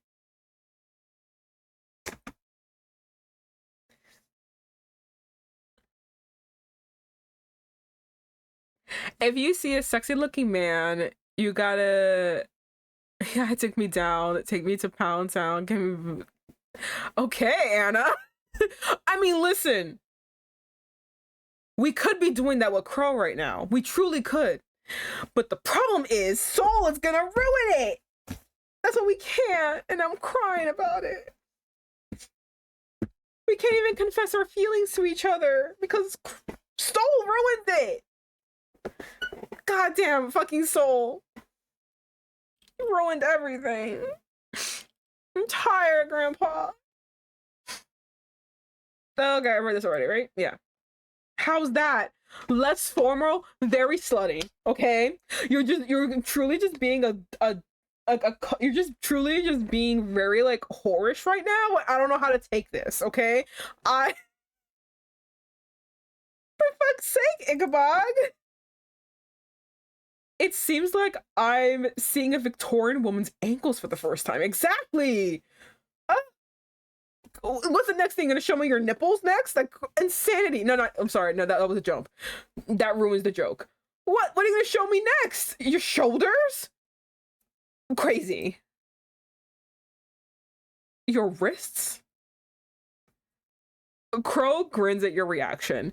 It took the both of you a few seconds of going back and forth for his teasing and your reprimanding him before you finally calmed down. The next few moments were spent with you pointing at the stars and Crowe teaching you about the constellations with a gentle whisper-like voice. You both fell silent, basking in the peace of the night.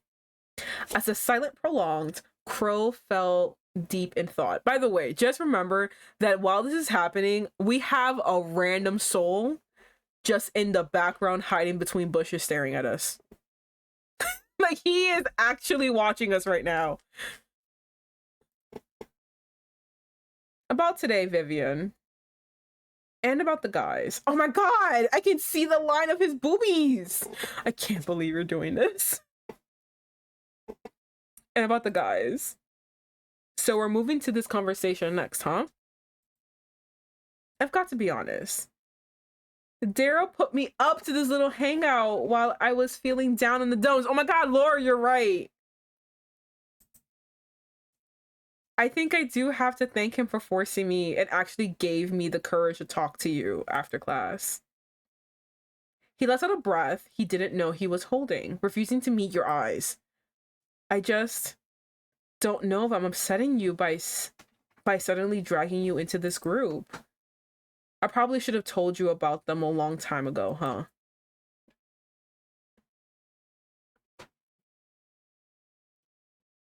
No, don't be a baby mama! Stop! How are you supposed to extort someone? Anna! No!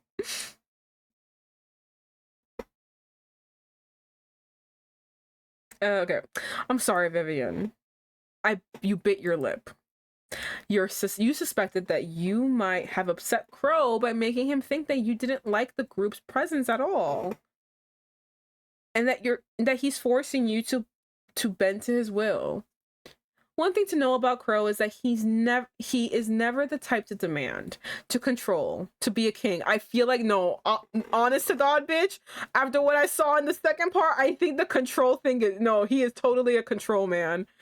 He totally wants that. To be a king? I don't know. I don't know if he wants to be a king or not. That one's up to interpretation. To be a tyrant. You didn't do anything wrong, Crowe. In fact, I should be the one to apologize. You speak up without thinking. Crowe turns his head to look at you, his gaze swirling with confusion at your apology. I'm sorry for making you feel bad. I didn't want to be upset. I didn't mean to be upset. You swallow a lump in your throat, trying your best to hold the tears that were threatening to spill. I just thought you'd forget about me after. They're amazing people. Brittany's pretty. Daryl's a fun guy. Gio's so cool. And Jess is loyal. Jess is literally so much fun. Okay, fuck you. they're a great group. And most importantly, you're amazing, Crowe. You are all amazing, but not me. I'm just not sure if I could ever be part of the group. You were always hidden in the shadows. No matter how much you tried to fit in, you were never to be considered. People treated you like someone to toss away, someone to use. You are worth nothing but an extra. That's what she always tells you. Who is she? I've never saw that before. Who's this? But she always tells you. You couldn't hold back anymore. A sob escapes your lips, your vision slowly blurring as you feel wet droplets of tears finally sliding down your cheeks. Sliding down your cheeks from your eyes. For a moment, you saw panic in Crowe's expression, seemingly not expecting you to burst into tears. He reaches out to hold your hand. And suddenly you feel a pair of arms circling around you as he pulls you closer, letting you sob on his shoulder. He says nothing while rubbing a hand along your back, allowing you to cry, not caring about his clothes getting wet from your tears. Once you calm down, Crowe rests his hand on your back, not letting you out of his embrace. Not the music, not the swirling, beautiful music. You're amazing, Vivian. Ugh. I'm so happy I put my name in there so I can have some weird external validation. Oh, thank you so much. You're so right. I am amazing. I'm sorry. I never get to tell you that, no matter how many times I've thought of it. I just couldn't seem to find the words. But you're amazing in your own way, Vivian. You may not know it. I may not know it, but you're beautiful. And that makes you beautiful. For my 1D fans out there. You're funny. You're quite a phenomenon. You can feel vibrations coming from his chest from the chuckle he emits. Heck, you're the funniest person I know. That really like, you know, lifts my ego. I actually think I'm really not funny, like, at all. And if you wanted to insult me, you'd probably just tell me I'm not funny, and I would actually cry. I think I'm very unfunny, so the very idea that, like, oh, you're funny, oh, thank God. Thank God I'm funny. I feel like I'm so dry.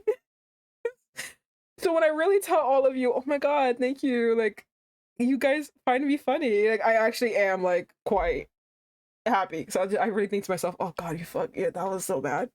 Lies. The Kia, you laugh at everything.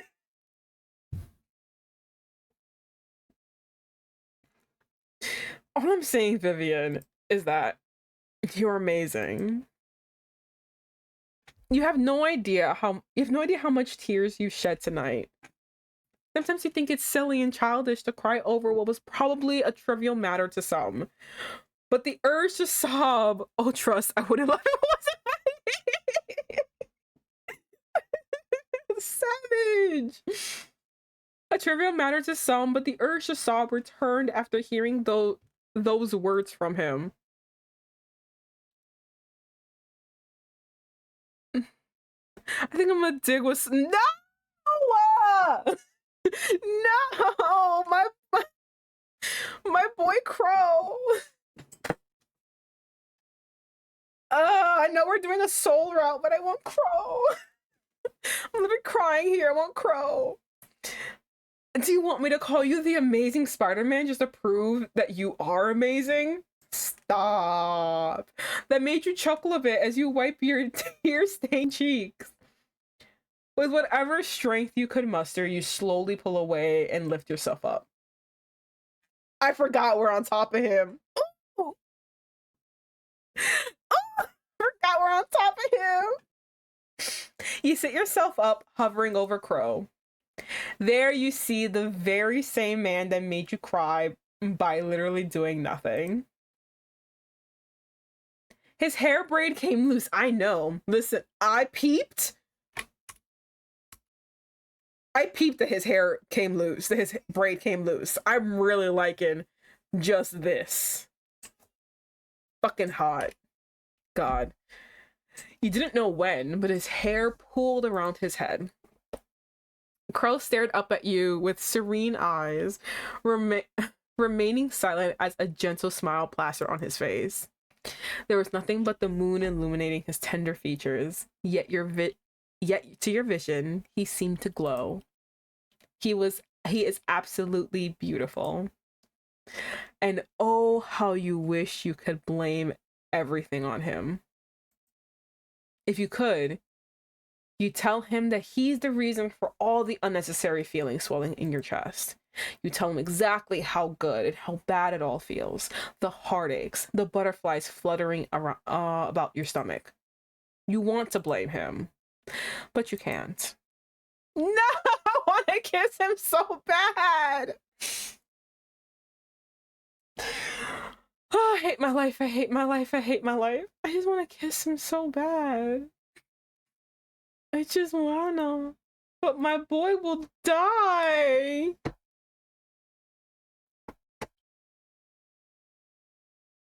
I'm having a moral dilemma right now.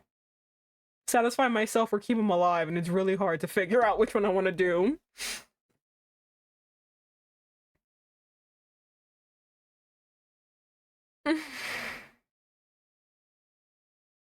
I'm gonna hug him. I'm so upset. I don't want to see him dead again, so I'm just gonna hug him. You didn't feel as bad as before, but your vessel is not completely empty yet. Somehow, just looking at Crowe, at the comfort he brought you, made you want to bask in it longer until you were sure you had no tears left to shed. Leaning down once more, you bury your face at the crook of his neck, and his arms...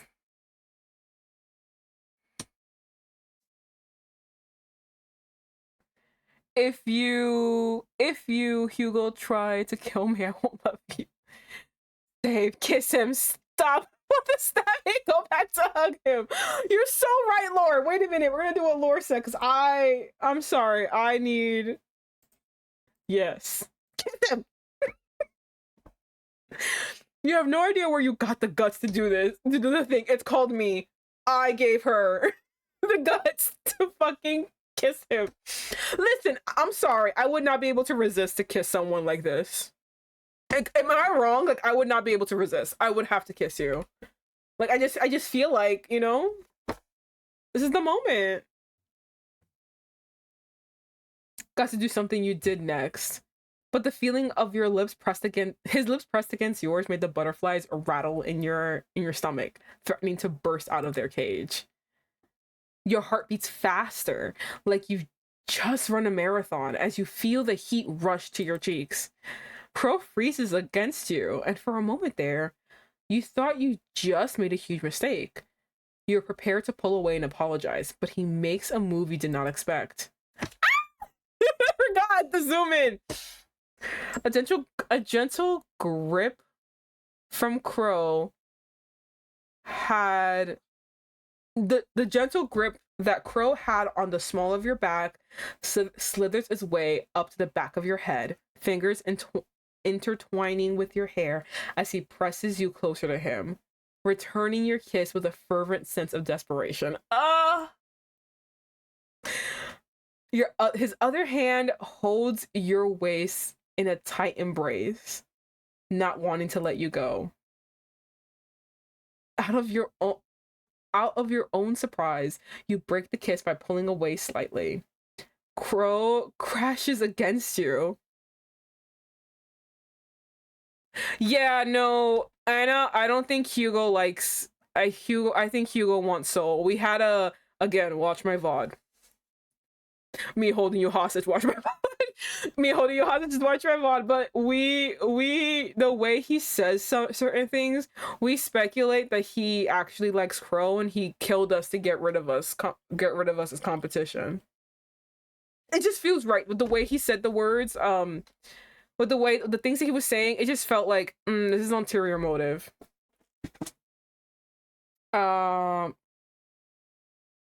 You break the kiss by pulling away slightly. Crowe chases after you, leaning in close to capture your lips in a deeper and more passionate manner than before. You feel like putty in his embrace as he cups your cheek with one hand, his lips needily asking for more access to yours. In response, you shut your eyes tight and your arms come to wrap around his shoulders, granting his desire by tilting your head against his. The both of you lose all sense of the world as you fall deep into the sensation of your lips against each other. He eventually pulls away. A string of saliva connecting your lips. Oh my god! Oh my god! It's so damn. Of his lips to his own. Oh my goodness. His breaths are heavy, matching yours, and you behold his red face and hair. You behold his red face and hair messier than before. He tucks away a strand of hair behind your ear before rubbing your cheek with his thumb. Crowe scans your disheveled figure above him. You can see the way his eyes dilute the longer he keeps his gaze on your face. Aww, these eyes are so cute. I know we were going stargazing tonight, but I didn't expect the brightest star to be just in front of me. Oh my god, it's so cheesy. I love it. You giggle at his cheesy pickup line. God, I like you, Vivian.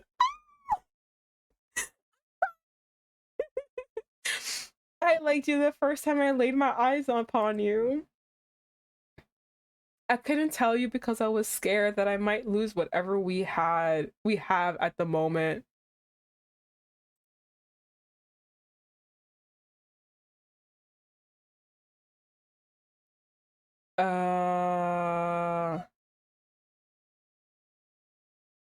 I couldn't tell you because I was scared I might lose whatever we have at the moment, and I would lose you. I couldn't bear to live a life without you. Crowe, I like you too. I liked you ever since too. You chuckle at the silly thoughts you recall. The way you've been downing your feelings, his feelings. His eyes grow wide, jaw falling slack as he tries to comprehend the words that came out of your lips.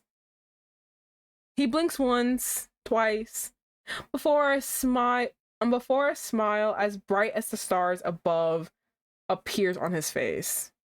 Is this a dream? I hope not. Ugh. Oh, Crowe.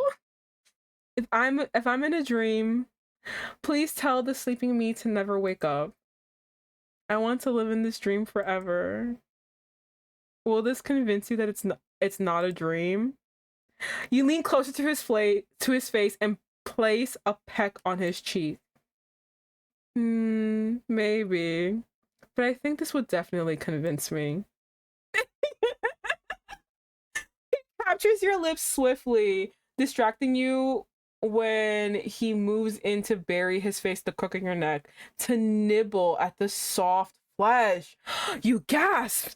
This game makes me wish it wishes a slice of life where you fall in love with Crowe.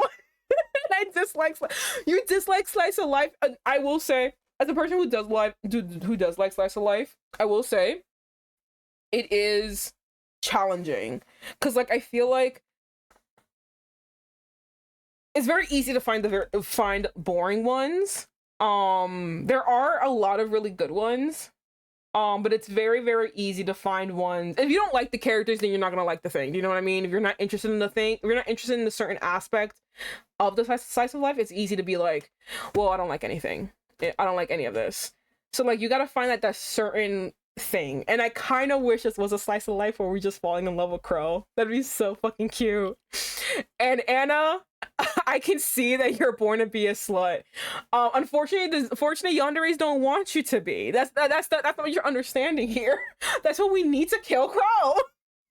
Crowe, kill Soul. We have to get rid of him. He won't let us be a slut. He won't let it happen, unfortunately. I just want to kiss Crowe. That's all I want. You gasp. I know, my neck is so sensitive. Why would you do that to me?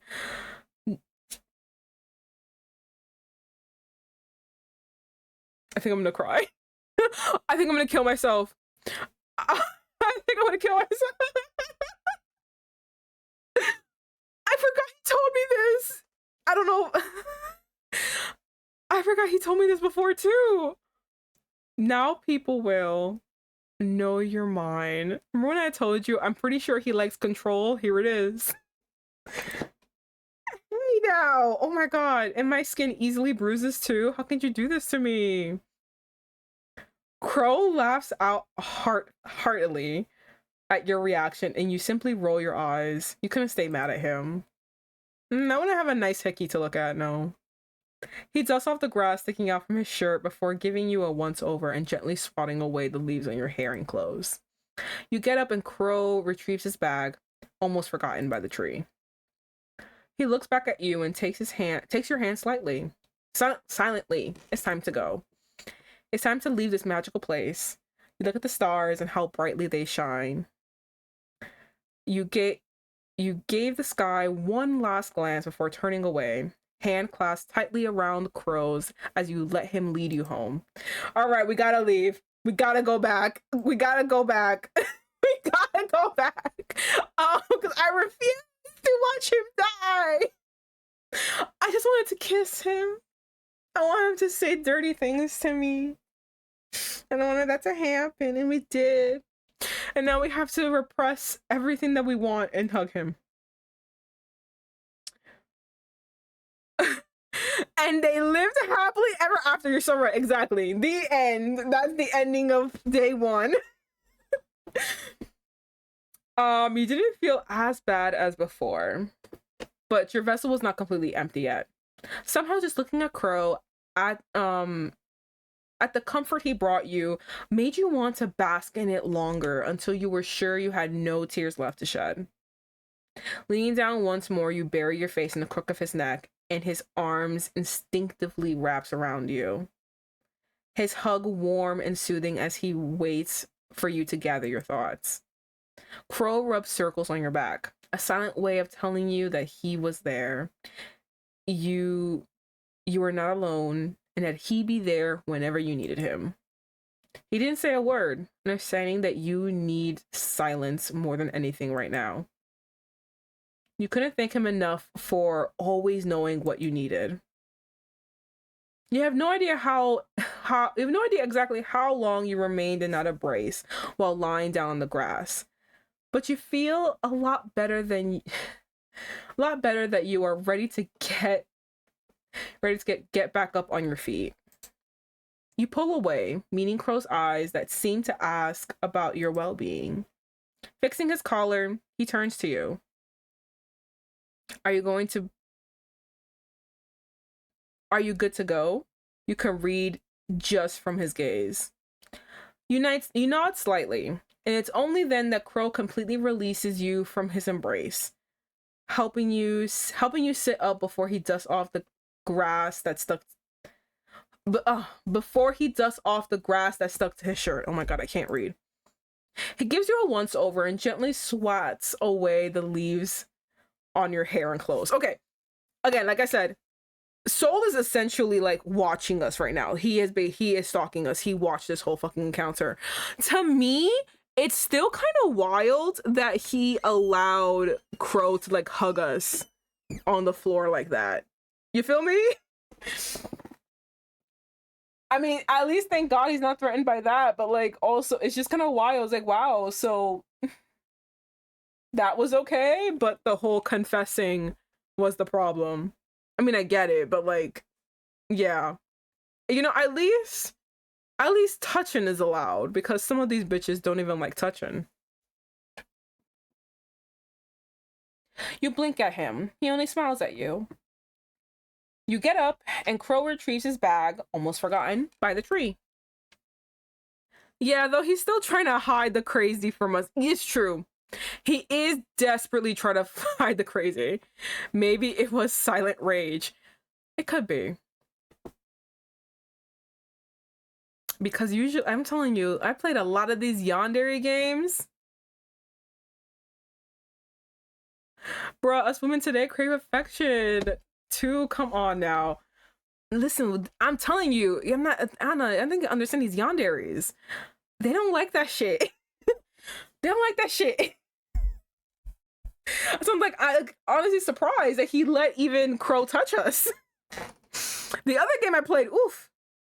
God forbid. I got a pat on the head.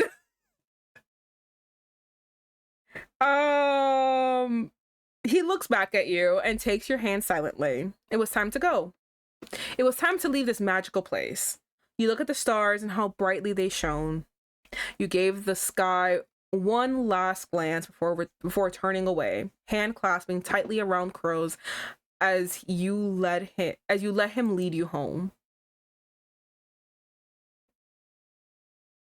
Hey, knowing you, Vivian, and knowing me, we need some cuddles and kisses. Exactly. But the problem is, yanderes want to be the only ones giving you that. And their definition of cuddles and kisses are very loose. So anyone near you is a problem. I mean, that one game, he killed my brother. Like, come on.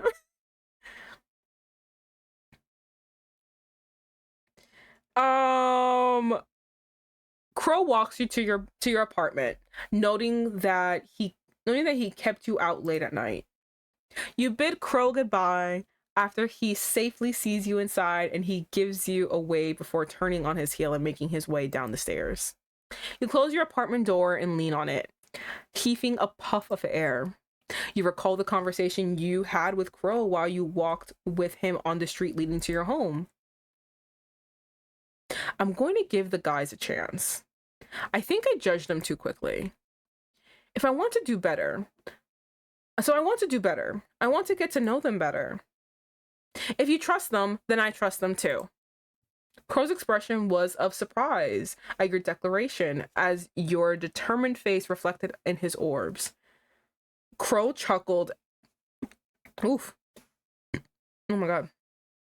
Crowe chuckles at your enthusiasm, giving you a friendly pat on the head. Ooh. I'm glad you're giving them a chance, Vivian. I love him so much. I'm sure they will feel the same. You engaged in other conversations with Crowe during your walk, the topics not really being of any importance as you have forgotten them by now, save for his gentle voice and the occasional fond glances he stole at you. Time with Crowe seemed to pass by so quickly. You arrived at your apartment complex before you knew it. You make your way to the living room and you threw your school bag at a random corner, immediately plopping down on your sofa as you turn on the small television. Nothing interesting is going on, save for some food commercials and movie trailers. That pizza looks good. Maybe I should order something. Reach into your pocket and taking out your phone, you are about to dial the numbers on the television when a new notification bubble pops on your notification bar. It's from a group chat you've never seen before. After scrutinizing it, you realize it was Crowe who added you in. Let's go! Oh my god, have you guys been watching the group chat drama that's happening on TikTok? It is crazy. That group chat skit, fucking insanity. And they just did like a season finale, quote unquote. Oh my god, it ended in a cliffhanger. I can't wait for season 2. This is gonna be great.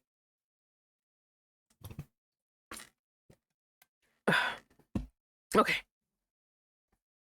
It was a group chat with the rest of his friends. You open it. Anyone want to go to the Halloween party this Friday? It's gonna be awesome. Aren't we all a bit too old for costume parties? Brittany, don't say that. We're never too old. Clifford as in the big red dog, which, wait. Did I say Clifford?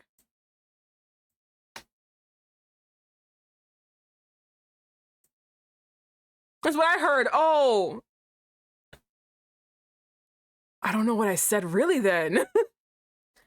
I don't know what I really said then. It's okay, don't worry. I mishear things all the time. It's okay. Daryl wants to go to the Halloween party. And Brittany, don't say that, Brittany. Don't kill the joy in our hearts. What did I say? I said Clifford? What did I say? Oh my god, I must have like rushed reading then. That's why I have a problem. I have this problem with speech where like I rush through the word, so like it kind of becomes a conjumbled mess, and some words I can't rush read through, which is why you hear me stuttering or mumbling, and I have to like take multiple breaks to like, you know, say it. Very annoying, but it must have happened. OMG, Daryl, yes, queen. Let's Halloween party. Exactly, I love him. I love him so much. He's such a cutie. But Brittany, why would you say that? No, you can't kill the joy in our soul, in our hearts. We're never too old. Me when there's too many S's and THs. Oh, okay. Yeah, it just I don't know what it is that stops it, but there are certain words where it's like I can't read them quickly. Like I have to actually like something just stops me, and I have to like actually like sit there and read it very slowly. I'm pretty sure everyone's heard me do that, and that's basically the thing. Okay. Geo, is it required? It's a Halloween party. It is required, okay? I hate when bitches go to a theme party and don't stick to themes. You two are no fun at all. Thank you. I have a lisp that I have mostly worked out of until there are too many words amongst those I mentioned. Okay. I see. Yeah. I didn't know you had a lisp. But yeah. I won't go if it's not a school requirement. Geo, you jerk. Much less a waste of my time. So hanging out with your friends is a waste of time. Come on, Daryl, use gaslighting. Come on. Use manipulation. Is it? No, it isn't. But it'd be great and fun experience for all of us. I mean, we should loosen up a bit, you know? I agree with Crowe. Thank you, Jess. Thank you, Jess, so much. Count me in. Thank you, Jess. Pass. Geo! Geo, you bitch! I've got more important things to do than to party. Like what? Boo! Geo sucks! Boo! Boo! Now will you excuse me? I'll be doing my leftover tasks for today. Like what? Geo has gone offline, you bitch. You bitch.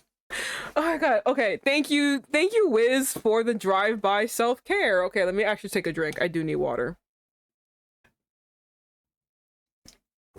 Yeah, I really need that. Okay, I have posture check, and now I should stretch out this terrible back of mine. Oof. Ow. Ow. Ow. I overstretched. Ow. Geo, I can't. I got cock to block. This bit. Geo, you suck.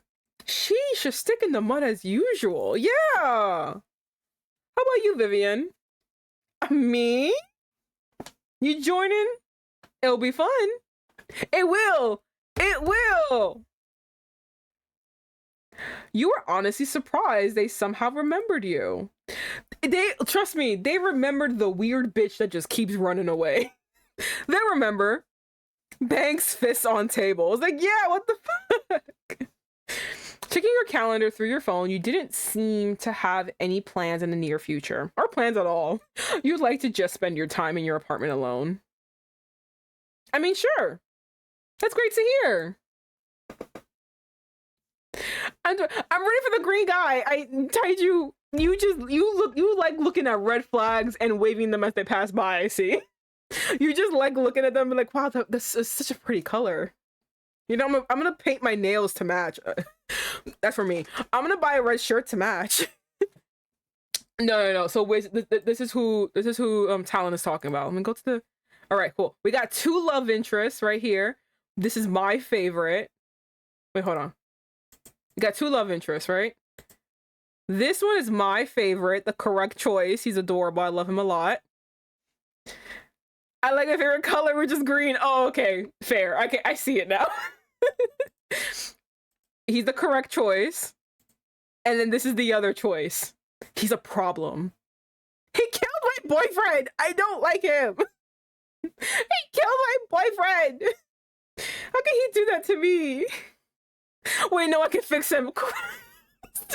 Wait. I think so. Oh, what was it? Anno asked me, which kind of yandere do you like? And the funny thing is, because this is true, I feel like in my other games, I have always gone for a yandere like Soul. Do you know what I mean? Like, Soul is the type of guy that I would like. This is the guy. The problem is, in this game, this is the only time this has been a problem, because now that he exists, I don't give a fuck about Soul. And it's really sad because I see all the good qualities and I'm like, yeah, this, and I'm like, to me, I'm like, but there's also Crowe, and I just can't look at the other one. Is it because he likes astrology? I literally can't explain it. I think it's because he's like really, really sweet. He's like really, I don't know. I literally cannot explain it. I played it. I didn't want to get his route. I went into his route, and then I slowly but surely like really fell for him. And I was like, wow, I really like this character. And who cares about the other one, honestly? I don't know what it is. I honest to God could not explain it to you. I don't need a sweet man. I don't know what that word is, but enough. Give me the nasty boy. I don't know. Like I said, I literally cannot explain it. I feel like, I don't know. I can't explain it. I can't explain why Crowe wormed his way into my heart. But for whatever reason, Crowe has wormed his way into my heart. The fact, to the point that I look at Soul and I'm like, oh, it's fine. You can leave now. I don't know what it is. I truly don't know what it is. I wish I could tell you. I wish I could explain my feelings. Saccharine. Overly sweet. Okay. You said I'm saccharine enough? Is that what you said? My goodness. But yeah, I can't explain why I like Soul so much. I just do. Like, it's just a thing. I can't explain it. I want to sit here and have like a scholar's explanation of why I prefer one character over the other. I don't. It's just a feeling I have. I'm sweet and gentle. And fucking loving. Give me a nasty boy. Again, it's so weird because in my other games and other games I play, this is the boy. This is the guy. This is the guy I want. Like, literally, this is the guy I want. There's something about this boy. I can't explain it. I don't know what it is. The last time I had this feeling, it was because they were a secret soft dom. And I saw the crazy underneath that I really liked and I couldn't explain it.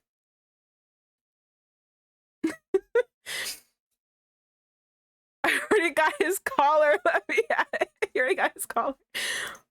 Listen. Solo's a bottom. Maybe that's why I like it. He is. He's a perfect house husband.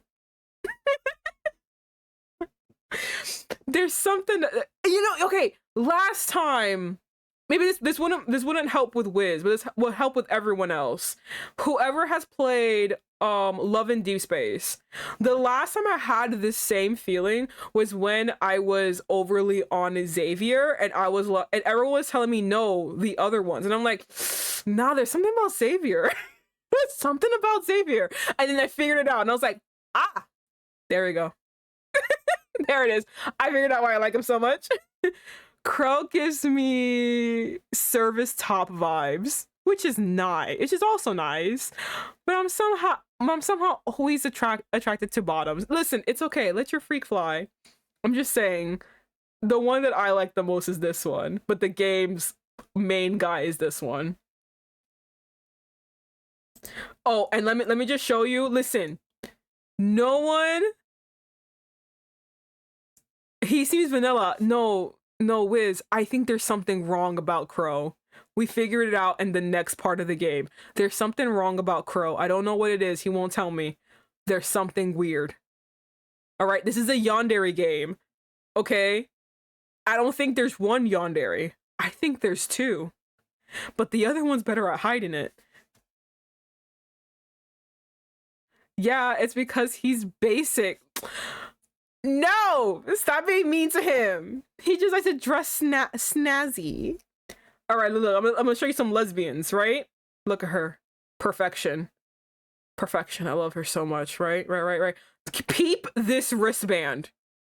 Peep the wristband. Peep the color. Doesn't match anything she's wearing, right? Peep the color. Right? Look at her wristband. Peep the color of her wristband. Lesbians. They're in love.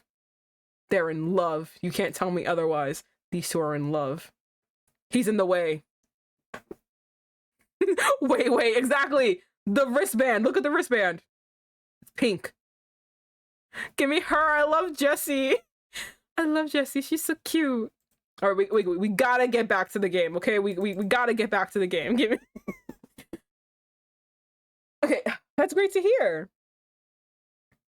Jessie's super cute. If you read her bio, which I didn't actually, sorry for dragging you for so long. No, it's okay. A lot, because this game's a demo. I have to say this all the time. This game's a demo, so there's only two chapters out of the game right now, which is why I keep telling everyone, please buy the game, please buy the NSFW version of the game, because I need day 3. I need day 3 now, religiously.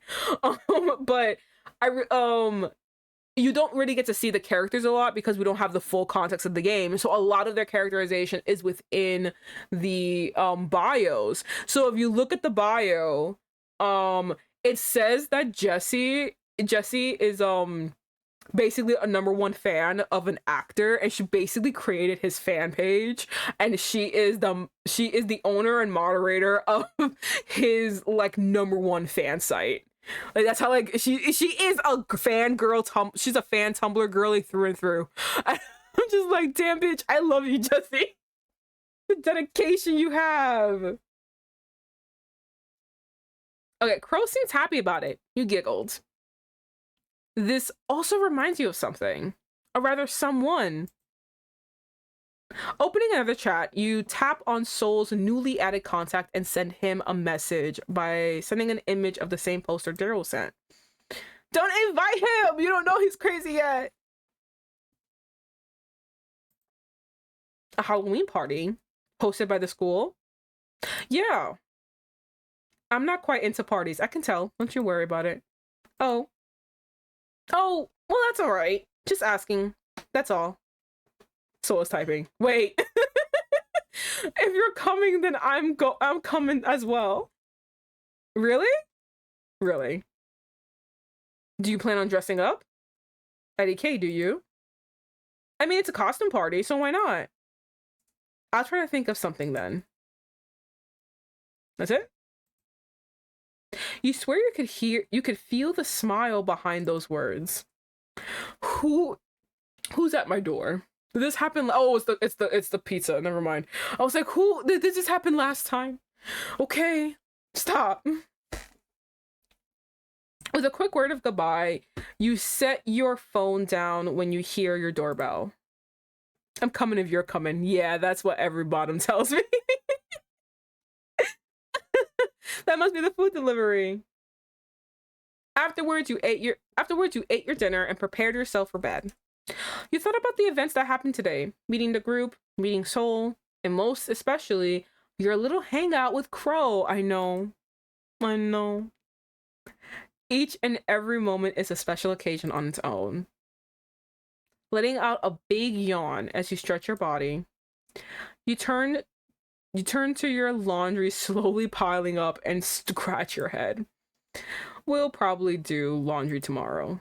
But for now, you plop yourself on the soft cushions of your bed, getting into a comfortable position and slowly dozing off as you close your eyes. Embracing sleep. Prepare yourself.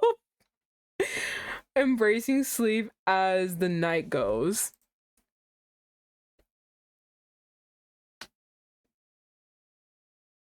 And this maiden, she lived with no other thought than to love and be loved by me.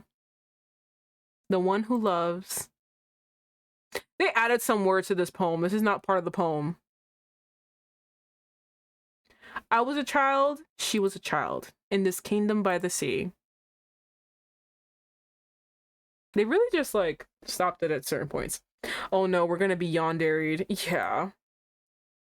At least, I thank God I didn't, you know... I went back to hug him, not kiss him. So, you know, he won't die, thankfully. The boy that I like won't die. You know, okay, I think I figured out another reason why Soul got downgraded in my head. But it is a spoiler for the game, and since I'm trying to force all of y'all to be enticed to watch, I'm not gonna say it. I did do the other playthrough, so if you guys want to watch the other playthrough, you can. But yeah, I'm not gonna release it now. When it happens, I'll be like, and this is the reason why I kind of don't like him.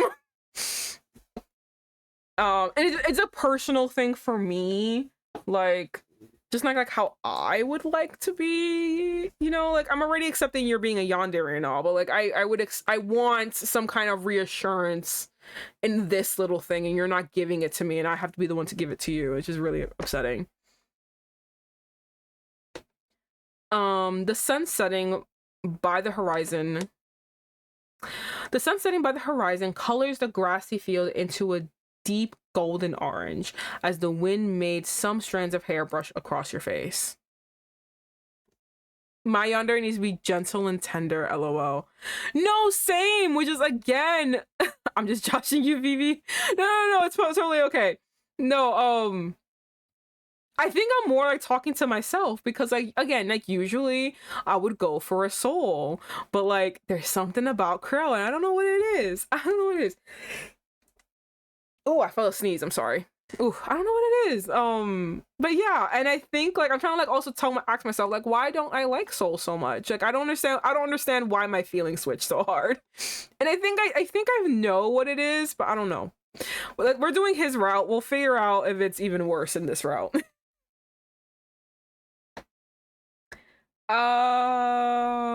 But yeah, I get it. Listen, he's hot. I know everyone wants this man. Everyone wants Soul. Your ever beloved home, the tall grass, the fresh air, the various farm animals that you and your family raised since you were but a mere child. You can't even imagine what has happened before you right now as a group of people came while they talk to with your father. No, take me down, sexy emo man. Your only family member left. You see the distress in your father's eyes as he tries his best to negotiate with the people before him. The desperation in his voice, the sweat running down his neck as he moves around his hand, gesturing this and that. I'll make him beg and plead and whimper and get his eyeliner to run down his cheeks. I mean, we're just gonna like eat peaches and cream and watch Hallmark movies. No, I meant that.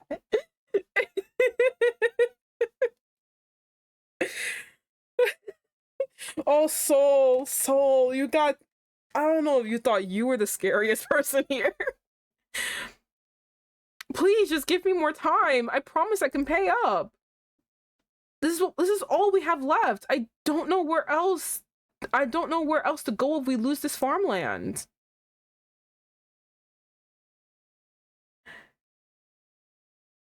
He gets TLC after I wreck him. XOX. Oh my goodness. We've given you enough chances already, Mr. Darling. If you don't pay up your debt, we will take your land. The loud ringing of the school bell rang across the hallway, making you jerk out of your thoughts. Students came out through your classroom doors. You feel someone shaking you awake. Smiling. Not the foreclosure. Yeah. It gets worse. I sat up and met face to face with Crowe. Well, good morning, Sleeping Beauty. Ugh, I know, thank you. I know I'm beautiful. Thank you so much. You let out a yawn. You rubbing your eyes as you look around. Your fellow classmates are now gone from their seats as it is now lunchtime. What did I miss? Nothing important. Though, if you're having doubts, I can lend you my notes afterwards. Thanks, Crowe. You're a lifesaver. Anything for you, Vivian. Ugh. Thank you. You recall the little dream you had. You quickly shake it off as you let out a stretch, popping a few joints before you got up and went out of your classroom with Crowe in tow. You meet up with your group of friends, seeing Daryl with Gio and Crowe waiting by the lockers, Brittany coming along behind them with Jess. You wave at them. Did I just hear you're a wife saver? I'm pretty sure I said lifesaver. Oh my god. I need to enunciate better, okay, I guess. You wave at them.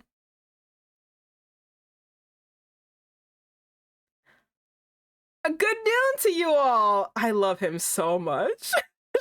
You because I love you. Regards, Daryl. How was class? Boring and boring. So glad to be out of there. One more useless minor and I'll be out of here. I love him. I love him so much. I love him. I love him.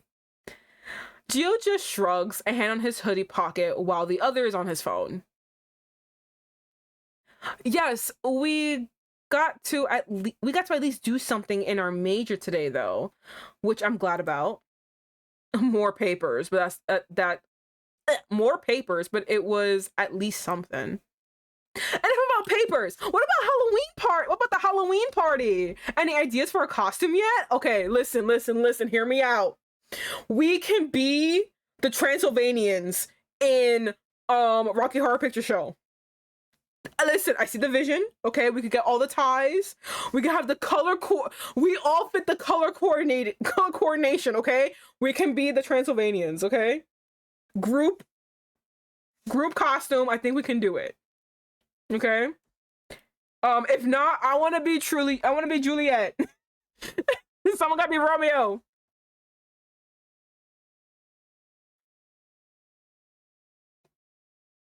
We all trans our genders. I mean, Albanians.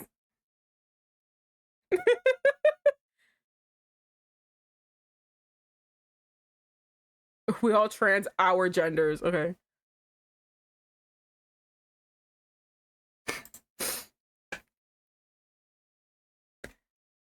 I hope everyone does know what I'm talking about though.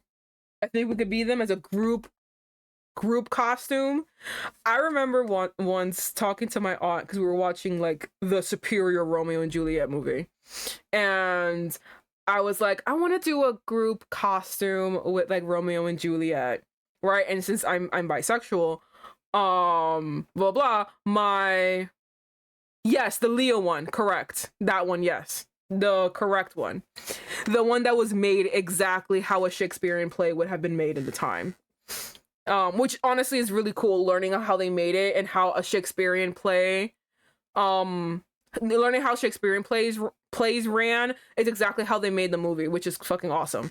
But anyway, so because I'm bisexual, my so like when we were talking about it, and then the topic of like of if it was a girl, if I had a female partner, like who would you be then? I was like, obviously the cutest one. I'm Juliet. There's still gonna be Romeo. Like, no. I'm getting the pretty white dress and the pretty wings. Like, you gotta put on the other costume. I'm still Juliet.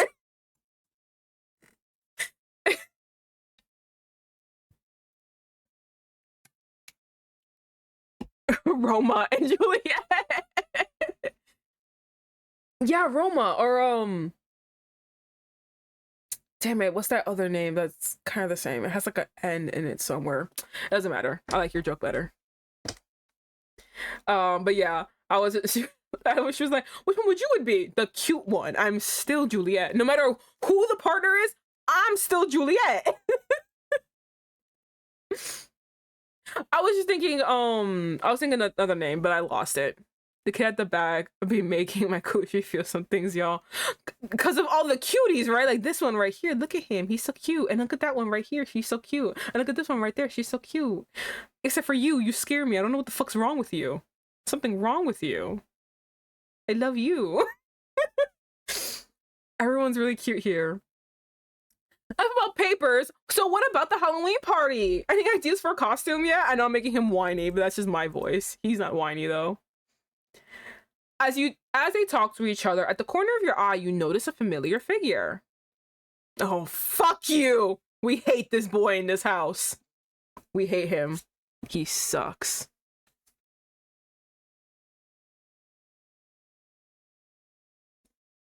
Let me see. What time is it? We hate this boy. It was Sol. He came out of the classroom and another person came afterwards behind him, seemingly bored of his mind. All right, guys. I don't want to join Sol. All right, guys. We're going to use this as the perfect time. Hey, sexy, let me take you on a walk. Wink, wink. Claire's and Hugo. I don't like you, Hugo. All right, guys. It is very late for me right now. And you know what? We got the fact that we were able to get through part 1 that quickly. It took me so long to get through part 1. Well, to be fair, I kept making the wrong choices and getting my boy killed. So, now that I know the exact right things to say, my boy lived. So, that's that. But yeah. Yeah, thank you everyone for joining. It was a fun stream. It started late like always, but I'm gonna be late to my own funeral, so I feel like we all expect me being late to everything. But yeah, it was fun. I forgot how fun the game was. Like, I was like, what am I gonna play today? I do have to play this game. I completely forgot, like, this game is fucking hilarious. It's fun. Like, you know what I mean? Going through all the people, hanging out with all the guys. It's a fun game to do. But yeah. I'm happy I did it. Happy I got back to it.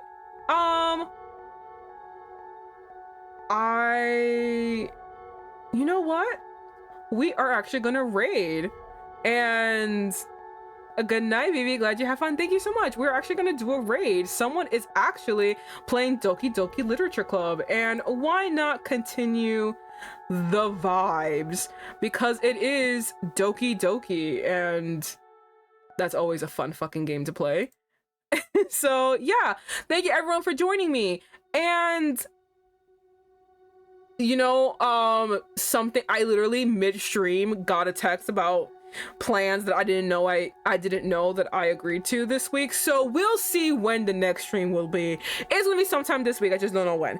But yeah, I'll let you guys know. So anyway, see you guys next time. Goodbye.